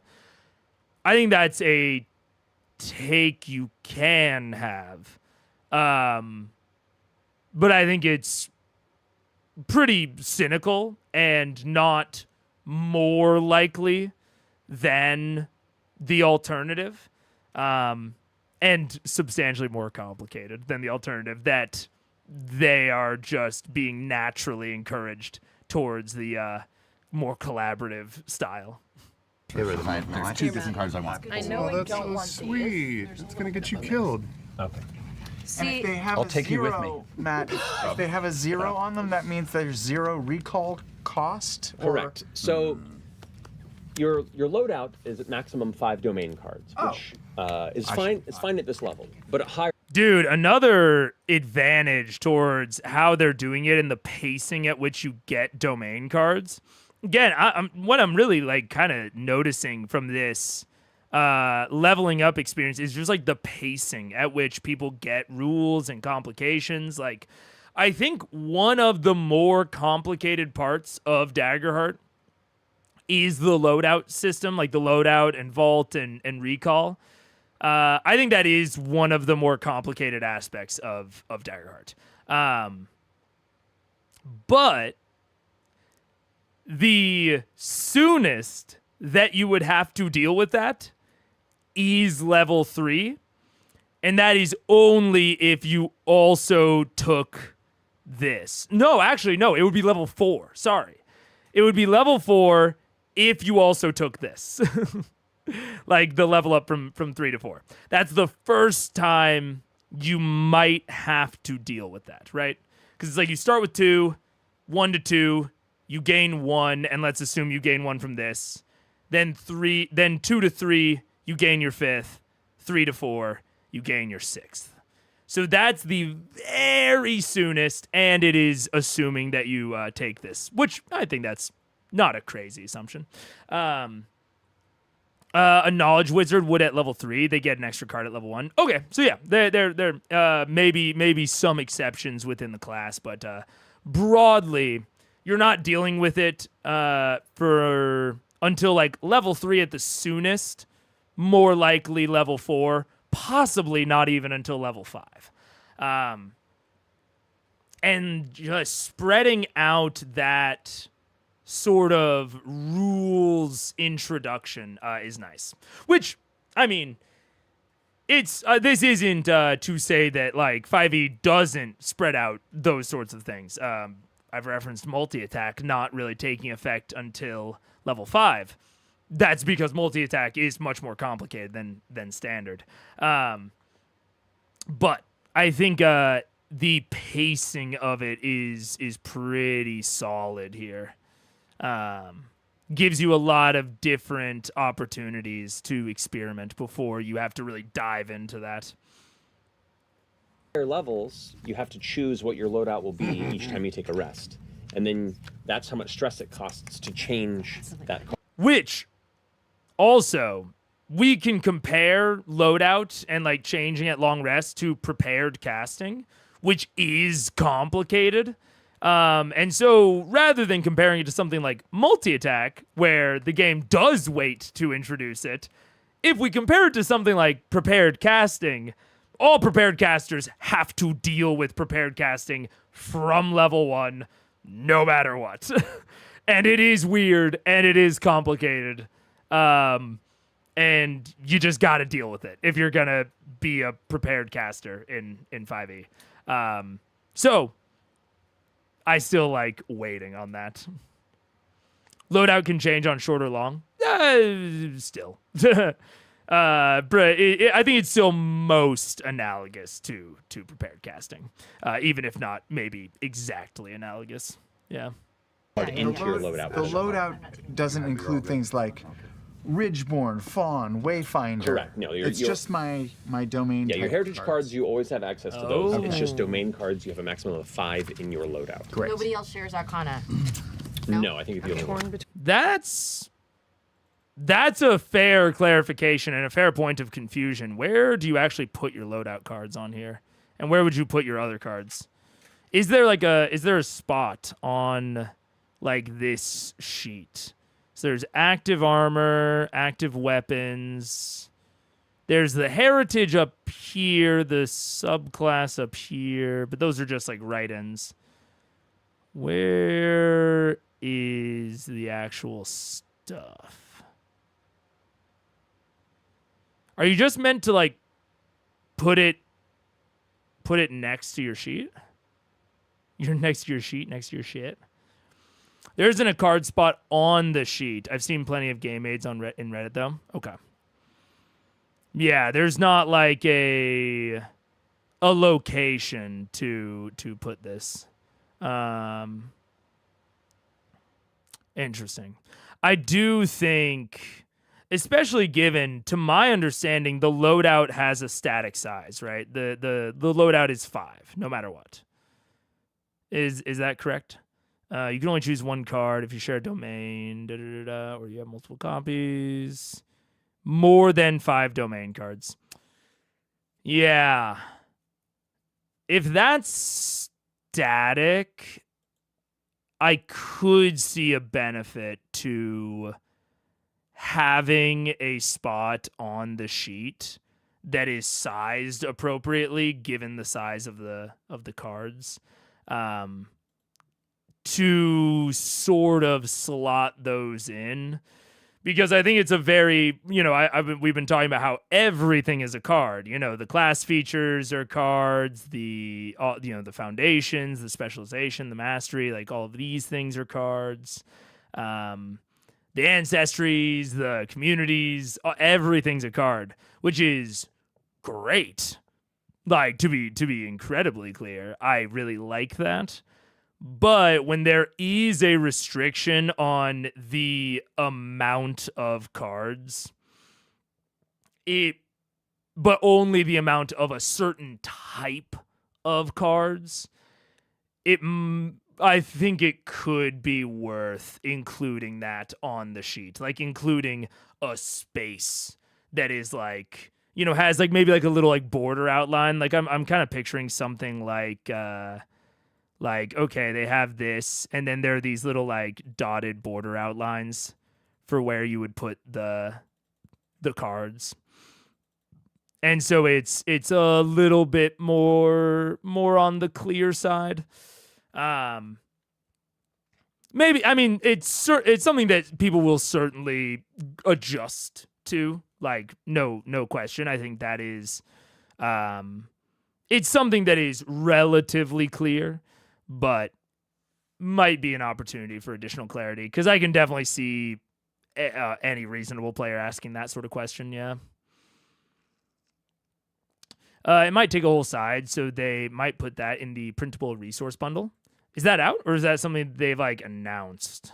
Is that like in the Daggerheart stuff? Because if it's in something like a printable resource bundle, then core digital bundle. I don't think that's. Is that right? No.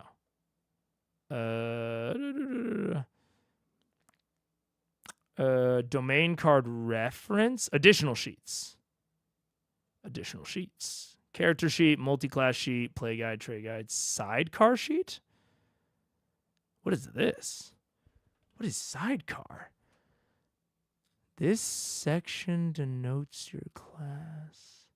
Oh! Slide this side out to the left of your character sheet. Slide this side out to the right of your character sheet. Oh. Huh. This is cool. I've never seen this before. Interesting. I put the game aid I found on Reddit on the Discord. I'll find the credit when I'm not on mobile. I mean, and to be clear, I think that like game aids are cool, but I'm not. And you can say that the ease in which a game aid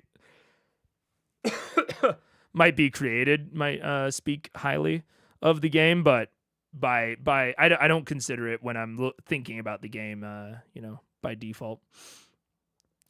If they went 2 sheets by default, I'm sure they would. Just no room for a single sheet for most classes. Yeah. Sidecar was in the first beta. It's nice. Sidecar's cool.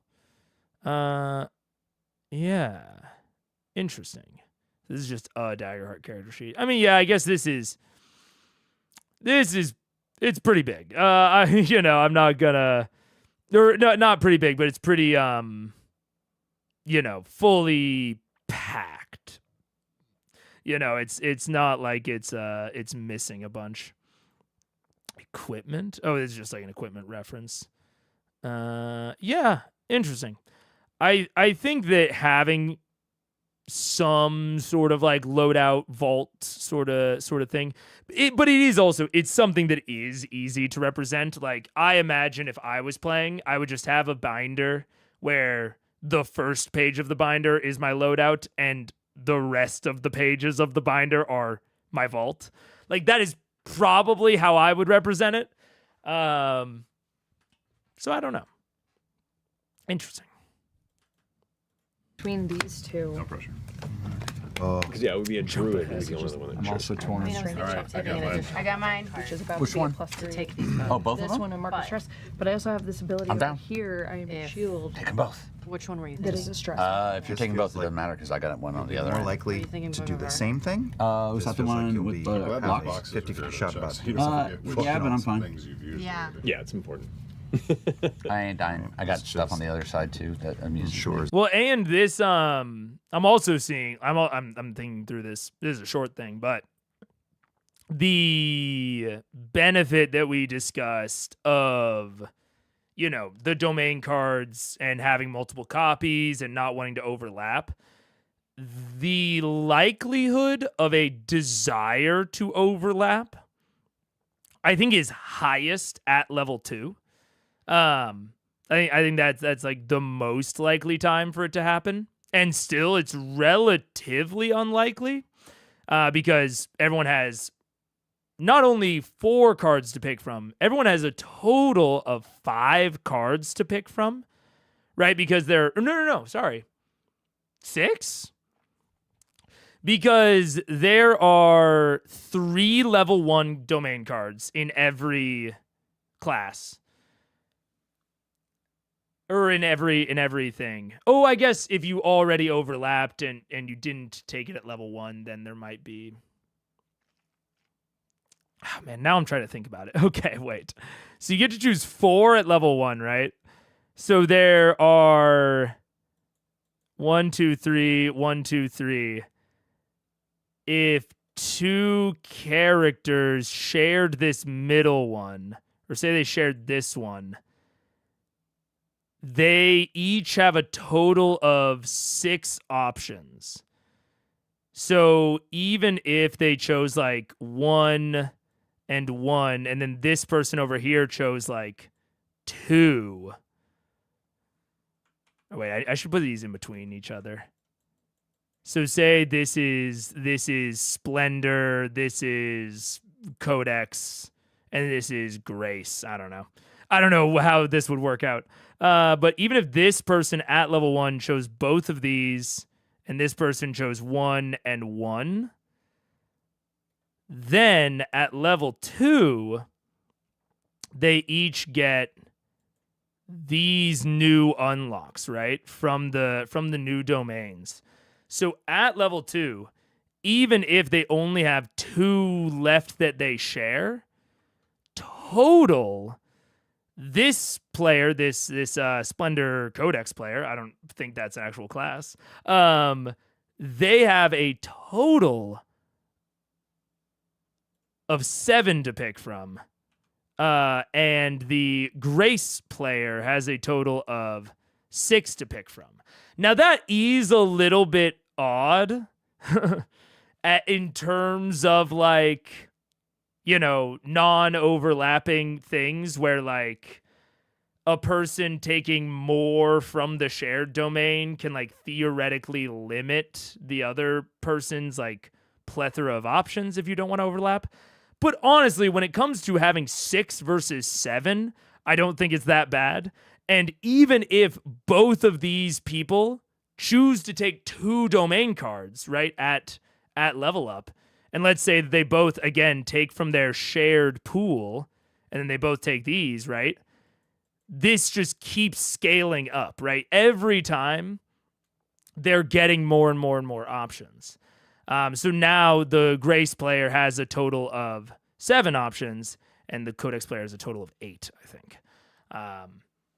Now, this sort of starvation of choice is going to be more pronounced the more overlap in domains you have. But But broadly, level 2 is where it's going to be worst. And even at worst, there's still a lot of choices.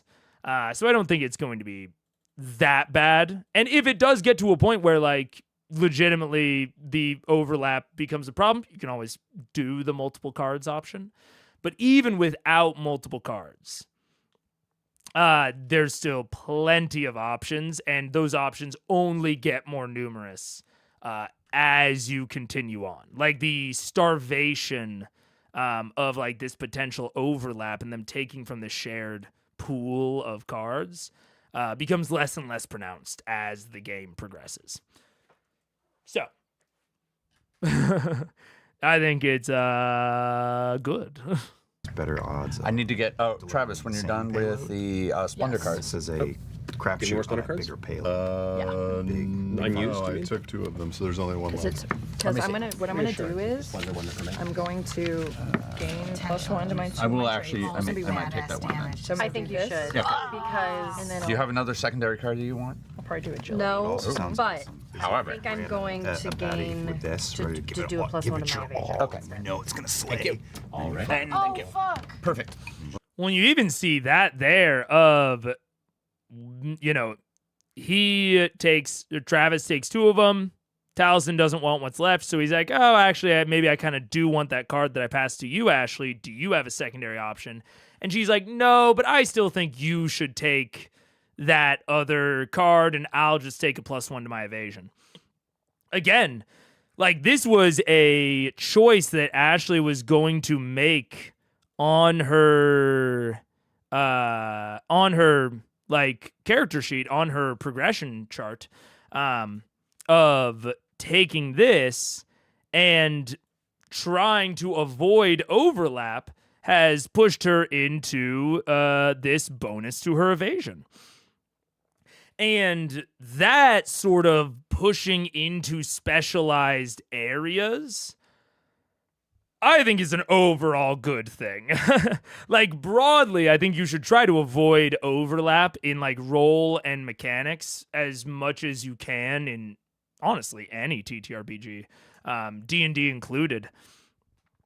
And the pressure of not overlapping domain cards also naturally funnels people into alternative specializations. So now that Misty has gotten this +1 to her evasion, well, maybe now she considers a different armor set of like, oh, okay, maybe I want to make Misty a little bit more evasive, because she's taking essentially her second option, but by kind of being, I'll say, not pressured. Pressured has like a negative connotation, but by being maybe influenced to pick her second option, she is also naturally picking the option that is more different from the options that other people picked. You know what I'm saying?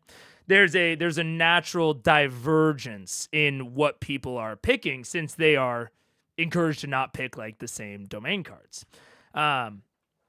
And that's going to naturally take them in different character building directions when they're trying not to overlap on domain. And that will be a bit of like not a self-fulfilling prophecy, but that's a self-reinforcing cycle. The more different people get, like Misty choosing this +1 evasion rather than the domain card, right? She's now having less domain overlap with someone else.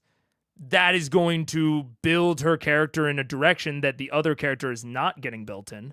She chooses this evasion. That influences her armor decisions. Her armor decisions might impact her domain card choices, which will continue to diverge her from other people that share that domain. And as you go, they will become more and more and more distinct in terms of their builds. And again, there's always the option of printing more, or of using proxies or what have you. There's always a way that and there's also always a way that characters can converge on the same general build, the same general role. You know, there's not an infinite amount of boxes here. How many do they get to pick? 6 total, right? 2, 3, 4, 2 options each. So 6 total. And there are 10 boxes. So, like, the players are going to have overlap in their decisions here, but they're also probably going to have overlap in or less overlap, especially as things go on. You still only get 2 options here, but there are more boxes. So you have less and less overlap as things go on as well, just like the domain cards. Yeah. Daggerheart is perhaps even more dependent on your table than 5e, but if your table acts with respect, it's so nice. Well, and even beyond that, sort of like how I was saying that the leveling up via milestone has an effect on how people will play this. I talked about it with the tier 1 as well. Like, the way that people will interact with the system is influenced by the system and the system's design. That sounds obvious, but I think it is maybe a little bit more complicated than people might think. Like, D&D 5e's design influences people to not play the first level of the game. That's weird, and that's probably not what was intended in the 5e design, if I had to guess, right? Whereas I think that a lot of the design decisions here influence people to play the game how it was intended to be played. People keep bringing up in chat more collaborative nature, right? I haven't even really mentioned that all that much, but all of these things consistently speak to people as collaborative, and I think that makes a lot of sense. And with Daggerheart's kind of one of its core ethoses being that higher degree of collaboration, I think it is good that when we look at something like the way in which they have the format in which they communicate features, right? Because it's not even like the way that the features are designed necessarily. It's just the design of the format of how the features are communicated, which is in the cards, right? The fact that that encourages collaboration, or that like the way that we see it taking effect, we interpret as encouraging collaboration, I think that is highly complementary to the system, that seemingly unrelated features are influencing people towards the core ethos of the game. So while in theory it might be more table dependent than 5e, I think the fact that the game is so cohesive in terms of like how it influences you to play and how it directly tells you to play, like the fact that those are very together, right? The way that it's influencing you is also the way that it tells you. I think that will lead to maybe not more homogenous tables, but much, much less, I think, wild variance within tables. I think 5e has some wild variance in like how it is played and what people value in it, and the types of tables and the types of games that you can find. And that's not necessarily a bad thing. It's a deeper rabbit hole that I'm not going to go down, but I think that while it might be more table dependent, I don't think what you're going to find is a lot of tables with a lot of variance. I think it's just going to be whether or not your table likes Daggerheart, frankly. Like, if your table doesn't like collaboration, like if they want to be more adversarial or competitive, they're maybe more into that maybe DM versus player, Tomb of Horrors, Tomb of Annihilation, PvP sort of vibe at the table. I think they're just not going to fuck with Daggerheart, really. I don't think it'll be like we'll see really non-collaborative Daggerheart tables. I think tables that are non-collaborative are just not going to play Daggerheart. Or they're just not going to play it in as high of numbers. Whereas with D&D, you get a lot of variance in the like tone, because a lot of different tones of tables play D&D. And I think that the cohesiveness of like the messaging and the influencing does have a substantial impact on that. What? No cursing. Yeah. That's good too. What happened? No, your mother with that, Matt? I forgot what I was gonna mark. But I just Does didn't that mark mean it I'm going yet. to be adding +7 to all my Matt, damage I'm rolls done. with this? I'm Well, done. Sam, let's begin with you then. What did you select for your leveling up abilities Destroyer and domain Worlds. cards? I selected two more domain cards. One is called Conjure Swarm. I can either be protected by a bunch of bugs or I can attack with a bunch of bugs. And then the other card I chose was Nature's Tongue, which is not as exciting as I was hoping it would be.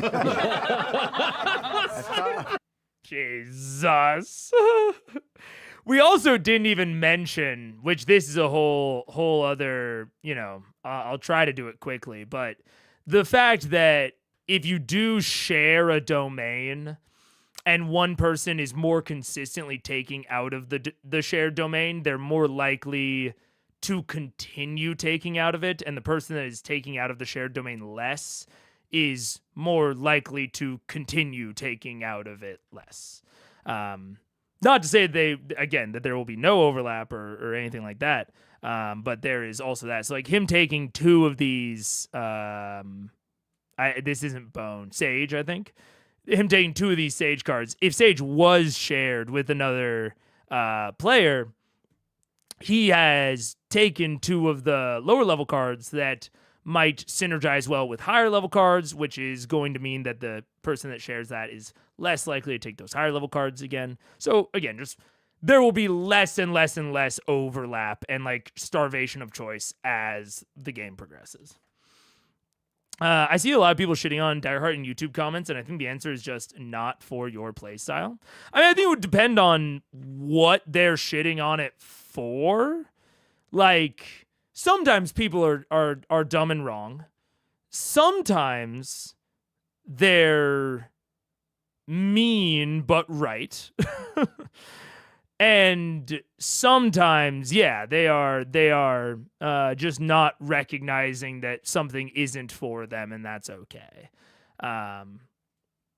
So yeah, I'm trying to think of something that I would like actively shit on Daggerheart for, because I shit on a lot of things in D&D, and I think honestly it'll somewhat depend. Sorry, I just smelled a bad fart. And I had to make sure that the dogs didn't like shit somewhere. But I think it ultimately. I also need to disable this 1 second. There we go. But yeah, I don't know. I'm trying to think of what I would shit on Daggerheart for. I think I'll have to play it to really kind of know what I would even shit on it for. But right now, I truly can't say. Because it does so much that I wish D&D did. And so much of it is really cohesive towards its like stated intentions. And I find it very hard to shit on a game that has stated intentions and I think accomplishes those intentions, even if those intentions aren't necessarily for me. I guess it would depend on if those intentions I think are bad, but it would, in this case, it would be like, is creating a collaborative, heroic experience bad? I don't think so. It may not be for me, but it's not bad. Yeah. half of them are just complaining about the art style. Oh, yeah, that's like a totally. I mean, that's a totally subjective thing. Like, we've gone over. I don't have much to say when it comes to visual art. Visual art does not speak to me in the way that a lot of other things do. Like, visual art doesn't speak to me in the way that like music speaks to me, even though I'm not that into music, or movies or books or maps. So I don't know, man. If you don't fuck with the art style, I guess go to the character creator. Do you love D&D's art style? I don't know. D&D's art style's pretty whatever for me. I've been actually trying to get more into art, visual art with tarot. And honestly, I like a lot of things about the interpretiveness of tarot. And I like a lot of the like self-reflective aspects of tarot and of art. But I think the reason I've had trouble getting into it is because, I'm just not that into visual art. It just doesn't make that much of an impact on me. I don't know. This isn't to be dismissive of visual art at all, but it's to be dismissive of those comments of like, okay, what? All right, I don't know. Whatever. I can't see not liking the art energizing me enough to comment about it. I think Slay the Spire is a good example. Slay the Spire is a great example.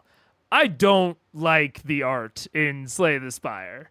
Like, it's going for something, but I don't really like looking at it.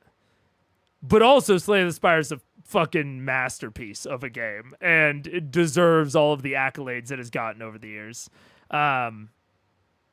Totally irregardless of the art to me. So yeah, I don't know. It's weird. Like 10% watching out for quiet players, which is fair, and 90% of it not being crunchy enough or allowing bad player behavior. Okay. Watching out for quiet players or allowing...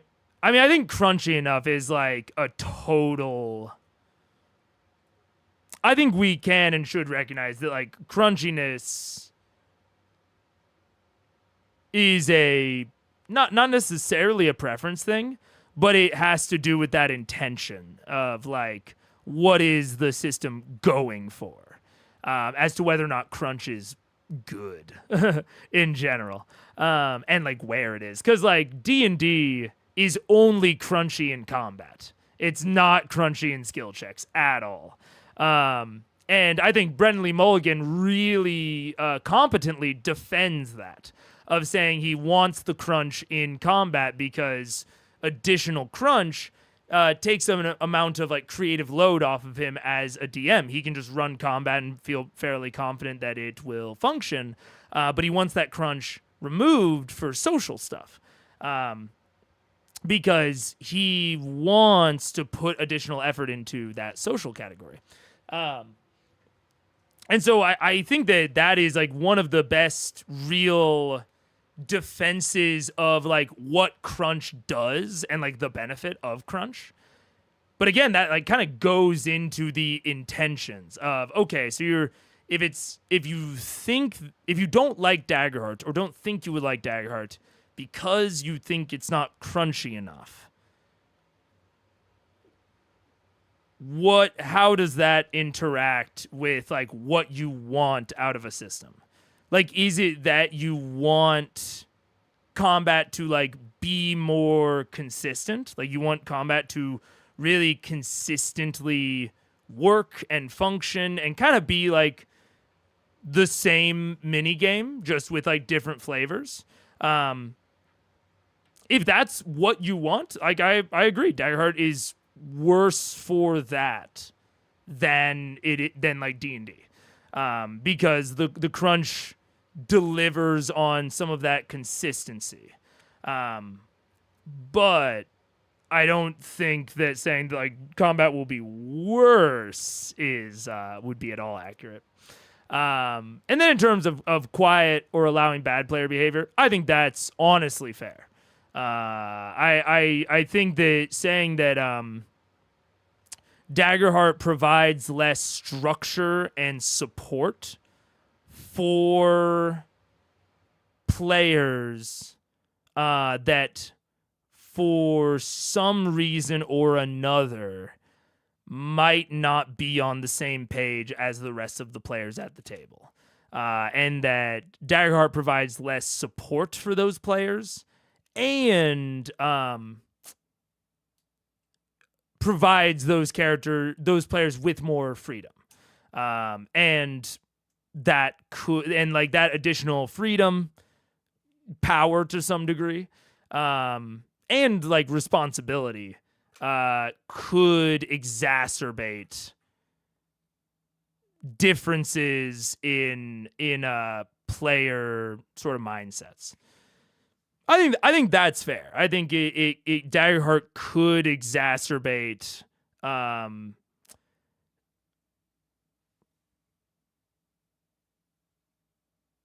outlier player mentalities. I think that's maybe a good way to phrase it. Because of the exceedingly collaborative nature, it's like going to anything on committee. You know, if you're on a team at work or you're on a kickball team or whatever, if someone on the team has a very different idea of how the team should play or how the team should work or what the goals of the team are, the more collaborative the process is, the more that person will stand out, both in good and bad ways. The more kind of extreme it'll get.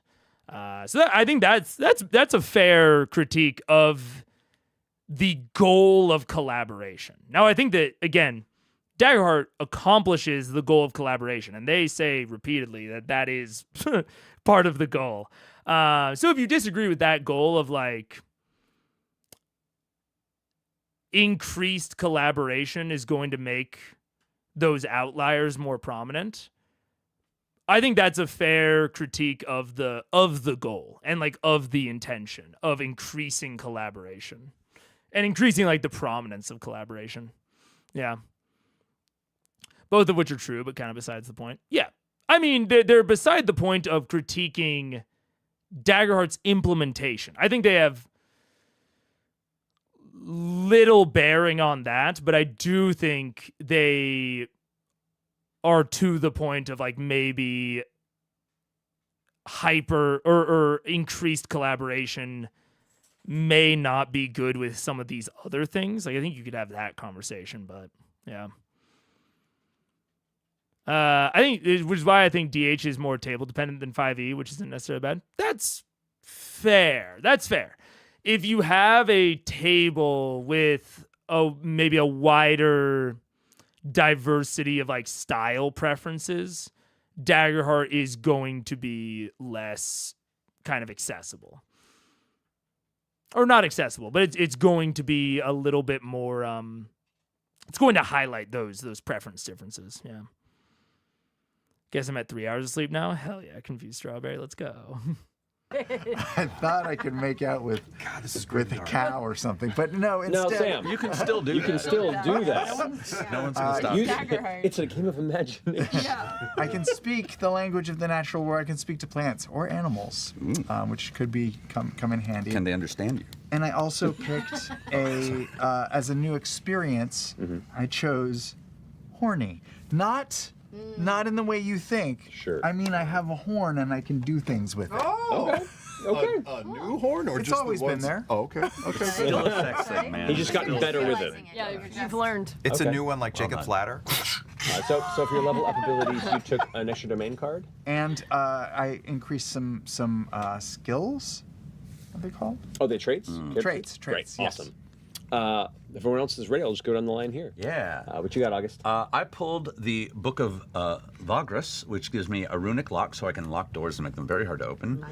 An arcane door, which I can create a portal and kind of do that little teleport.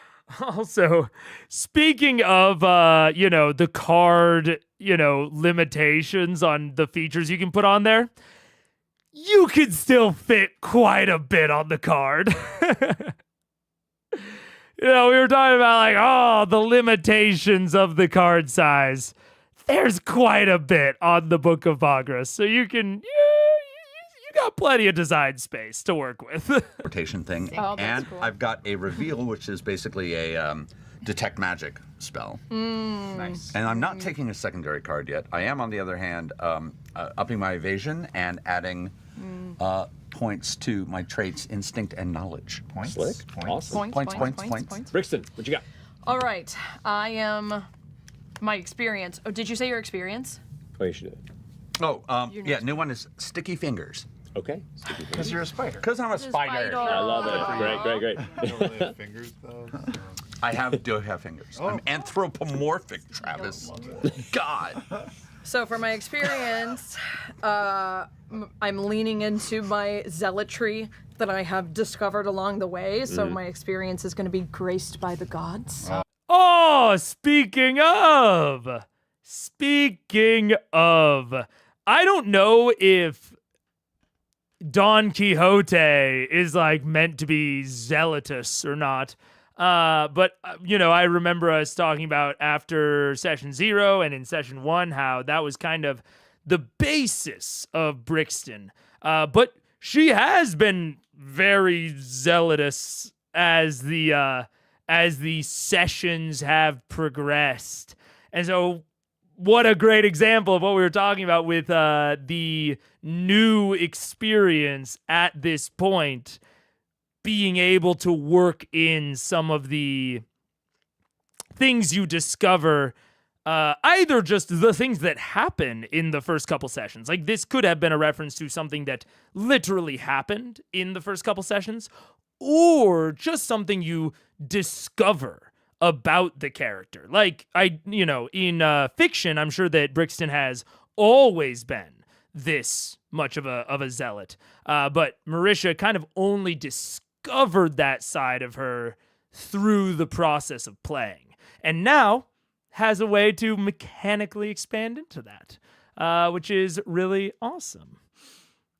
Oh, man. Speaking of detect magic, sorcerers having always up detect magic is wild. It is a little wacky, yeah. The first problem with cards that comes to my mind is that it's easy to lose or misplace one. That's fair. I mean, that is fair. Breaking them up into these distinctive bespoke objects in the same way that they're easy to transfer, they do pose more of a risk of losing them. Yeah, I that is probably the best downside that I have, or the best con that I have really no mitigation for. Yeah, that is probably, I think, the most distinct con. Hopefully wherever you keep the rest of your D&D stuff, it's just all in a container of some manner. But yeah, OSP has a video on Don Quixote. I think it's pretty short. I should watch that at some point. I do like OSP. Okay. So anytime that I'm like, this is destiny, I can use that. And I'm going to... So annoying. I know. Yes. Deal with my abrasive insanity. Let's go, Churchy. And then I'm also bumping up my character traits. So I'm going to pump my strength up to +3, and then also my agility to +1. And I think I'm also going to take 2 domain cards. I am for sure going to take this level 1/1, which is Forceful Push, where if I succeed on attack, I can knock them back to close range. And then also if I succeed with Hope, I can add a +D6 to my damage roll, and then I can also spend a Hope to make them temporarily vulnerable. So I feel like more abilities to make people vulnerable is gonna be cool. Awesome. And also we've been fighting on a lot of fucking bridges and ledges, so I want to push shit off bridges. Love that. And then I'm kind of torn between Reckless, where I can mark a stress to gain advantage on attack, but I also am so deep into I am my shield, or I am your shield, however it goes, which is also a stress cost. So I might do Body Basher, which just if I succeed on an attack with a melee weapon, I get to add my strength to my damage rolls, which is an additional +3. 3 damage to all attacks. And with my falchion, with my falchion that I have right now, which is +4, I'm going to be rolling 2d10, dropping the lowest, and then adding +7 to all my 3d10 attacks. with your... Damn. 3d10, but I dropped the lowest. That's scary. So I think I'm going to lean into just hitting things really hard. Hell yeah. I think. Sword and board, let's go. That's tight. Okay. Thank you kindly. What you got, Liam? Because I agree with Marisha, we seem to be in a lot of like precarious breaking ruins. My experience is going to be creepy climber, so I can stay on things and people. I like it. So for my 2 boxes that I need to choose from the Sizzler buffet, I am going to The official boost table. my evasion from 12 to 13. Cool. Because I am squishy, and I'm going to put that to the test a lot. And I am also going to pick an additional domain card. So I picked 2 domain cards. I'm going to take Shadowbind, make a spellcast roll against all adversaries within very close range. Targets you succeed against are temporarily restrained as the shadow binds them in place. And then also I'm going to do Troublemaker. When you taunt or provoke a target within far range, make a presence roll against them. Once per rest on a success, roll a number of d4s equal to your proficiency, which is 2. The target must mark stress equal to the higher result rolled. So Slick. it's d4s at advantage for now. That's great. Nice. Yep. Awesome. Anything? Did I miss anything? That sounds pretty solid to me. All right. Awesome. Adelia. Yes. Okay, so I am giving myself an extra point into my things, so I gave myself more agility and more instinct. Cool. And I also am giving myself an extra stress point or an extra stress slot, because a lot of my things I have to spend a stress in order to You got it. use them. And then for my card, I'm going to take Cinder Grasp, because I want to burn things alive. I love it. Awesome. Thank you so much. Oh, and for my experience, Yes. is they mostly come at night. Mostly. Because she's good at hiding from monsters. Beautiful. Love it. That's cute. What you got, Misty? All right, so I picked for my new domain card, Book of Sigil, which I can adjust my appearance, which will be helpful to us in situations. Yeah. Paralela, where I can spend 2 hope to cast the spell on myself or an ally within close range. Nice. The next time a target makes an attack, they can hit an additional target within range that their attack roll would succeed against. So you can only hold this spell on 1 creature at a time. And then also Illusion. Is the third little Disguise because it's like we're traveling with a cursed Statue of Liberty correct. at all times. Yeah, it was like then when we got to Volkmuru, I was like, okay, I need to do something about this. And then I upped my evasion from 11 to 12, Awesome. and I took an additional hit. Man, Misty really is the Freedom Fowler from the from the Monument mythos. There's no other way I can think about her now. Point Yeah, you need to know. because I needed that. And for my experience, I picked pick on someone your own size, Okay. which I realize maybe for a bard is not the best thing, but I am big, and I feel like it would make sense for my character. I love that. Fantastic. Thank you. Done. Nidal. I also gained an additional domain card. I took Healing Hands. Make a spellcast roll. Target a creature other than yourself within melee range. On a success, mark a stress to clear 2 hit points or 2 stress on the target. On a failure, mark a stress to clear a hit point or stress on the target. I can't heal the same target again until my next long rest. And final words, because we can now infuse a corpse with a moment of life to speak to it. On a success, with fear, the corpse answers. The corpse answers 1 question. On a success with fear, the corpse answers truthfully, but it can't impart information it didn't know. On a failure, once the corpse has finished answering the questions, the body turns to dust. Waste it on us. Based on nuts. I will die next game just to watch that happen. Let's go. And then I took a +1 bonus to my strength and my finesse, because that was in the negative on the finesse side. And my experience is shining a light in the dark, since I feel like we need to suss out stuff, and he can use his divine light to That's a good idea. I love it. That's awesome. Because we were just in the dark. Yeah. We're in a lot of darkness. A lot of dark. That's a pretty cool spread. Yeah. And I think that concludes our leveling up here to level 2 and tier 2 for this troop of enduring here in the Age of Umbra. The Troop of Enduring. All right. I will say, I mean, there is, maybe as a teeny tiny slight negative, there is quite a bit to do on a level up, and a bit to choose, and, a bit, and that, all those things have to be done relatively consistently. However, it still went pretty fucking fast. Went, 14 minutes. That's not crazy for a level up. And the fact that everyone is doing basically all of the same things, and besides the domain cards, getting all of the same things. And even with the domain cards, everyone knows that, like, oh, they're getting one new domain card that has generally this type of thing. Even though there's maybe more going on in every additional level up, the fact that it is all not explicitly all shared, it is almost all shared, or they share the same type of thing. There's no like asynchronous leveling where it's like, oh, it's level 7, the rogue gets an additional expertise, the bard gets nothing, and the druid gets a new spell level, right? They're all getting the same sort of shit, which is very nice for clarity. I think dead levels in general. Yeah. Yep. The level up is basically this every time, no dead levels. Yeah. Dead levels, controversial, man. I can hear arguments for them. But I think that their benefits are far outweighed by their cons. I would much rather have synchronous leveling where everyone is getting the same sort of stuff every time they level up at the same sort of levels, right? So it's like there are levels where you get more or less, right? Levels 2, 5, 8, you're getting more than at the other levels, but everyone's getting that all simultaneously, which is definitely my preferred. But yeah, okay. That was a yawn. It was a small yawn, small screech. Yeah,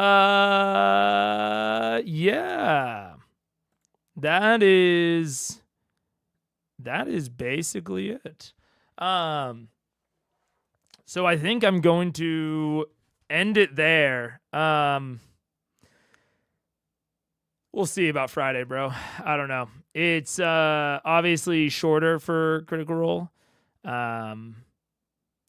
But I'm really excited about this episode, and I want to be at as full of strength that I can be. So we're going to see. I think what I might end up doing, take care of yourself. I mean, I'll take care of myself. Don't you worry. I like streaming. I want to progress. I don't want to fall behind, right? These are all things that I want. I think what I could see happening is I was already thinking about splitting that episode into 3 parts. What I might do is do part 1 on Monday, and then part 2 Friday, part 3 the next Monday. Because I was already going to split it into 3. So that might happen, and then maybe I can do like the Age of Umbra catch up on like Saturday or something like that. But we'll see. It'll depend. I'm just getting less confident about like my analytical chops and abilities. And frankly, my ability to handle like tangents well and to like handle like the pace of stream well. Didn't get way more distracted when I'm feeling bad.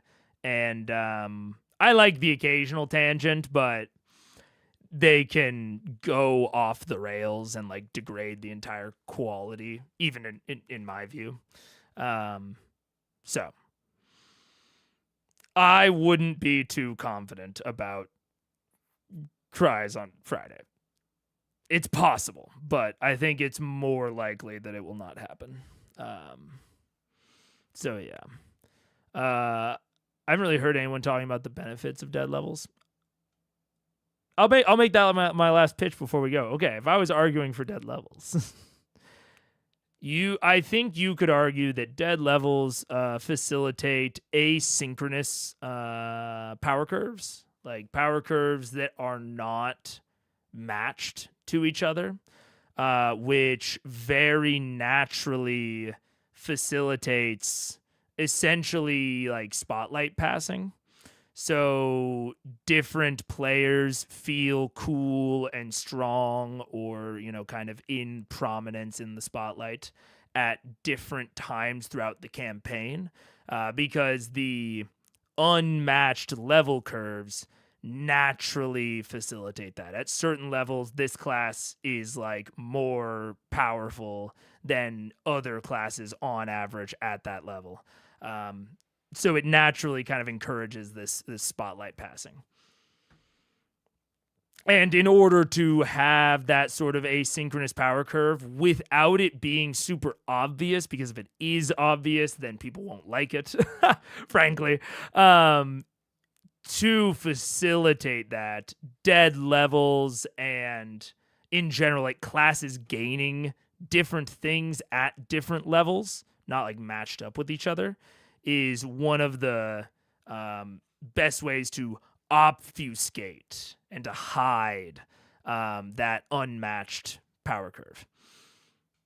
And so if you want this feeling of sort of variability in like who's powerful at any given point throughout the campaign, dead levels are a way to facilitate that is one of like the least obvious ways to facilitate that.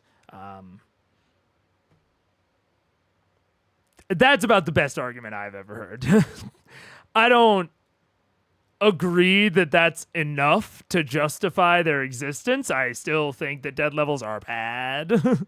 But that's the best justification I've heard for them. I get the brainworm that makes you feel like not doing anything equals losing from time to time, but we can't listen to the brainworm. The brainworm doesn't have your best interest at heart. That not equals losing.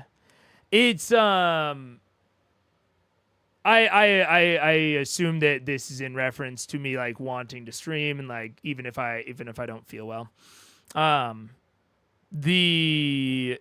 It's very much like I guess how exactly do I say it? It's like not doing the thing makes me more sad. Which I guess is losing. I'm trying to think if it makes me feel like I'm losing. I'm trying to think of what it does actually make me feel like other than sad.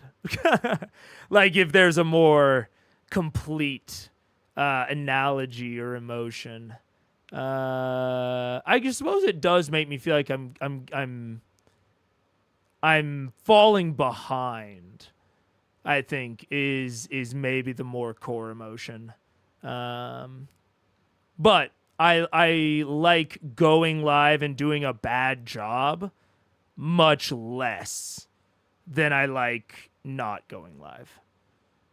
Which I definitely have to I have to prioritize kind of those two things. But yeah. Now argue that Find Traps is a good spell. Oh.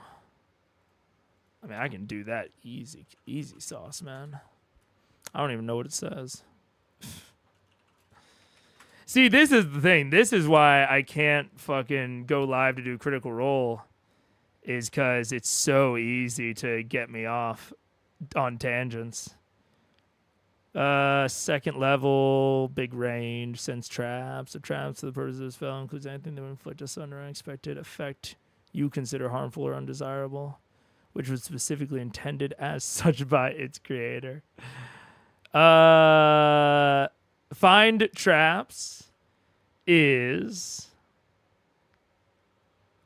It is a campaign-specific spell. It's a niche spell. So it's, in not every spell should be good in every campaign or in every situation. You want to encourage a variety of character design. You want to encourage variance. You don't want someone to go to a D&D table and encounter the same, archetypes of characters every time, or at least the broad archetypes of characters every time. So introducing spells or features that are not very good in certain contexts or in certain campaigns or certain tables, but are much, much better at other tables that maybe use more traps, or there's it's like a higher magic setting, so people are casting things like Glyph of Warding much more often. All of that sort of thing, makes Find Traps a lot better, which encourages a wider diversity of spell casting builds and of character builds in general when you have these more sort of nichely effective spells and features. That is at least how I would start to defend it. You can use that same general defense for Ranger. In general, honestly.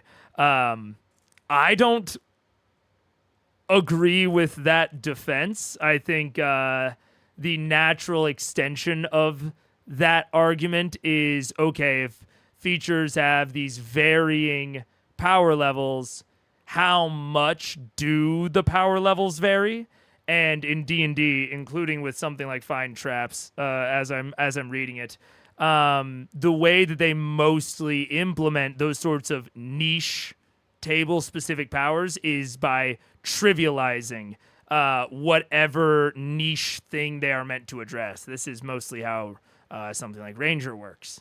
And broadly, I think that trivialization, you can also look at something like Goodberry for rations, right? Goodberry is only good in a campaign where rations matter, and in a campaign where rations matter, Goodberry trivializes rations. And I don't think that is good. Even if I can, philosophically, esoterically defend the broad position of the spell, even then, I look at the practical reality. I'm like, okay, even if that was their goal, I think that they accomplished the goal in a way that is not interesting or fun. But that would be my defense, and I wouldn't bring up the second part if I was debating someone. Being relatively up to date with Umbra probably puts a different stress on you versus C1. Oh, absolutely, yeah. Yeah, it definitely does. The man who sleeps with a machete under his pillow is a fool every night but one spell. Yeah, true. Yeah. But Goodberry gives you good berries. The berries are good. That's so true. That's so wise. So facts, so logic. All right. That's where I'm gonna wrap it up. Yeah. So, yeah, Friday, probably not. Saturday, maybe. Sunday, maybe. Monday, most likely, is the way that I will currently put it. So, I will see you. And thank you for joining. And I am excited to talk about episode 5 and then 6. And then very soon, episode, oh God, I don't even know what we're on for Critical Role. 80 something? 88? I don't know. Whatever it is, I'll see you then. Goodbye.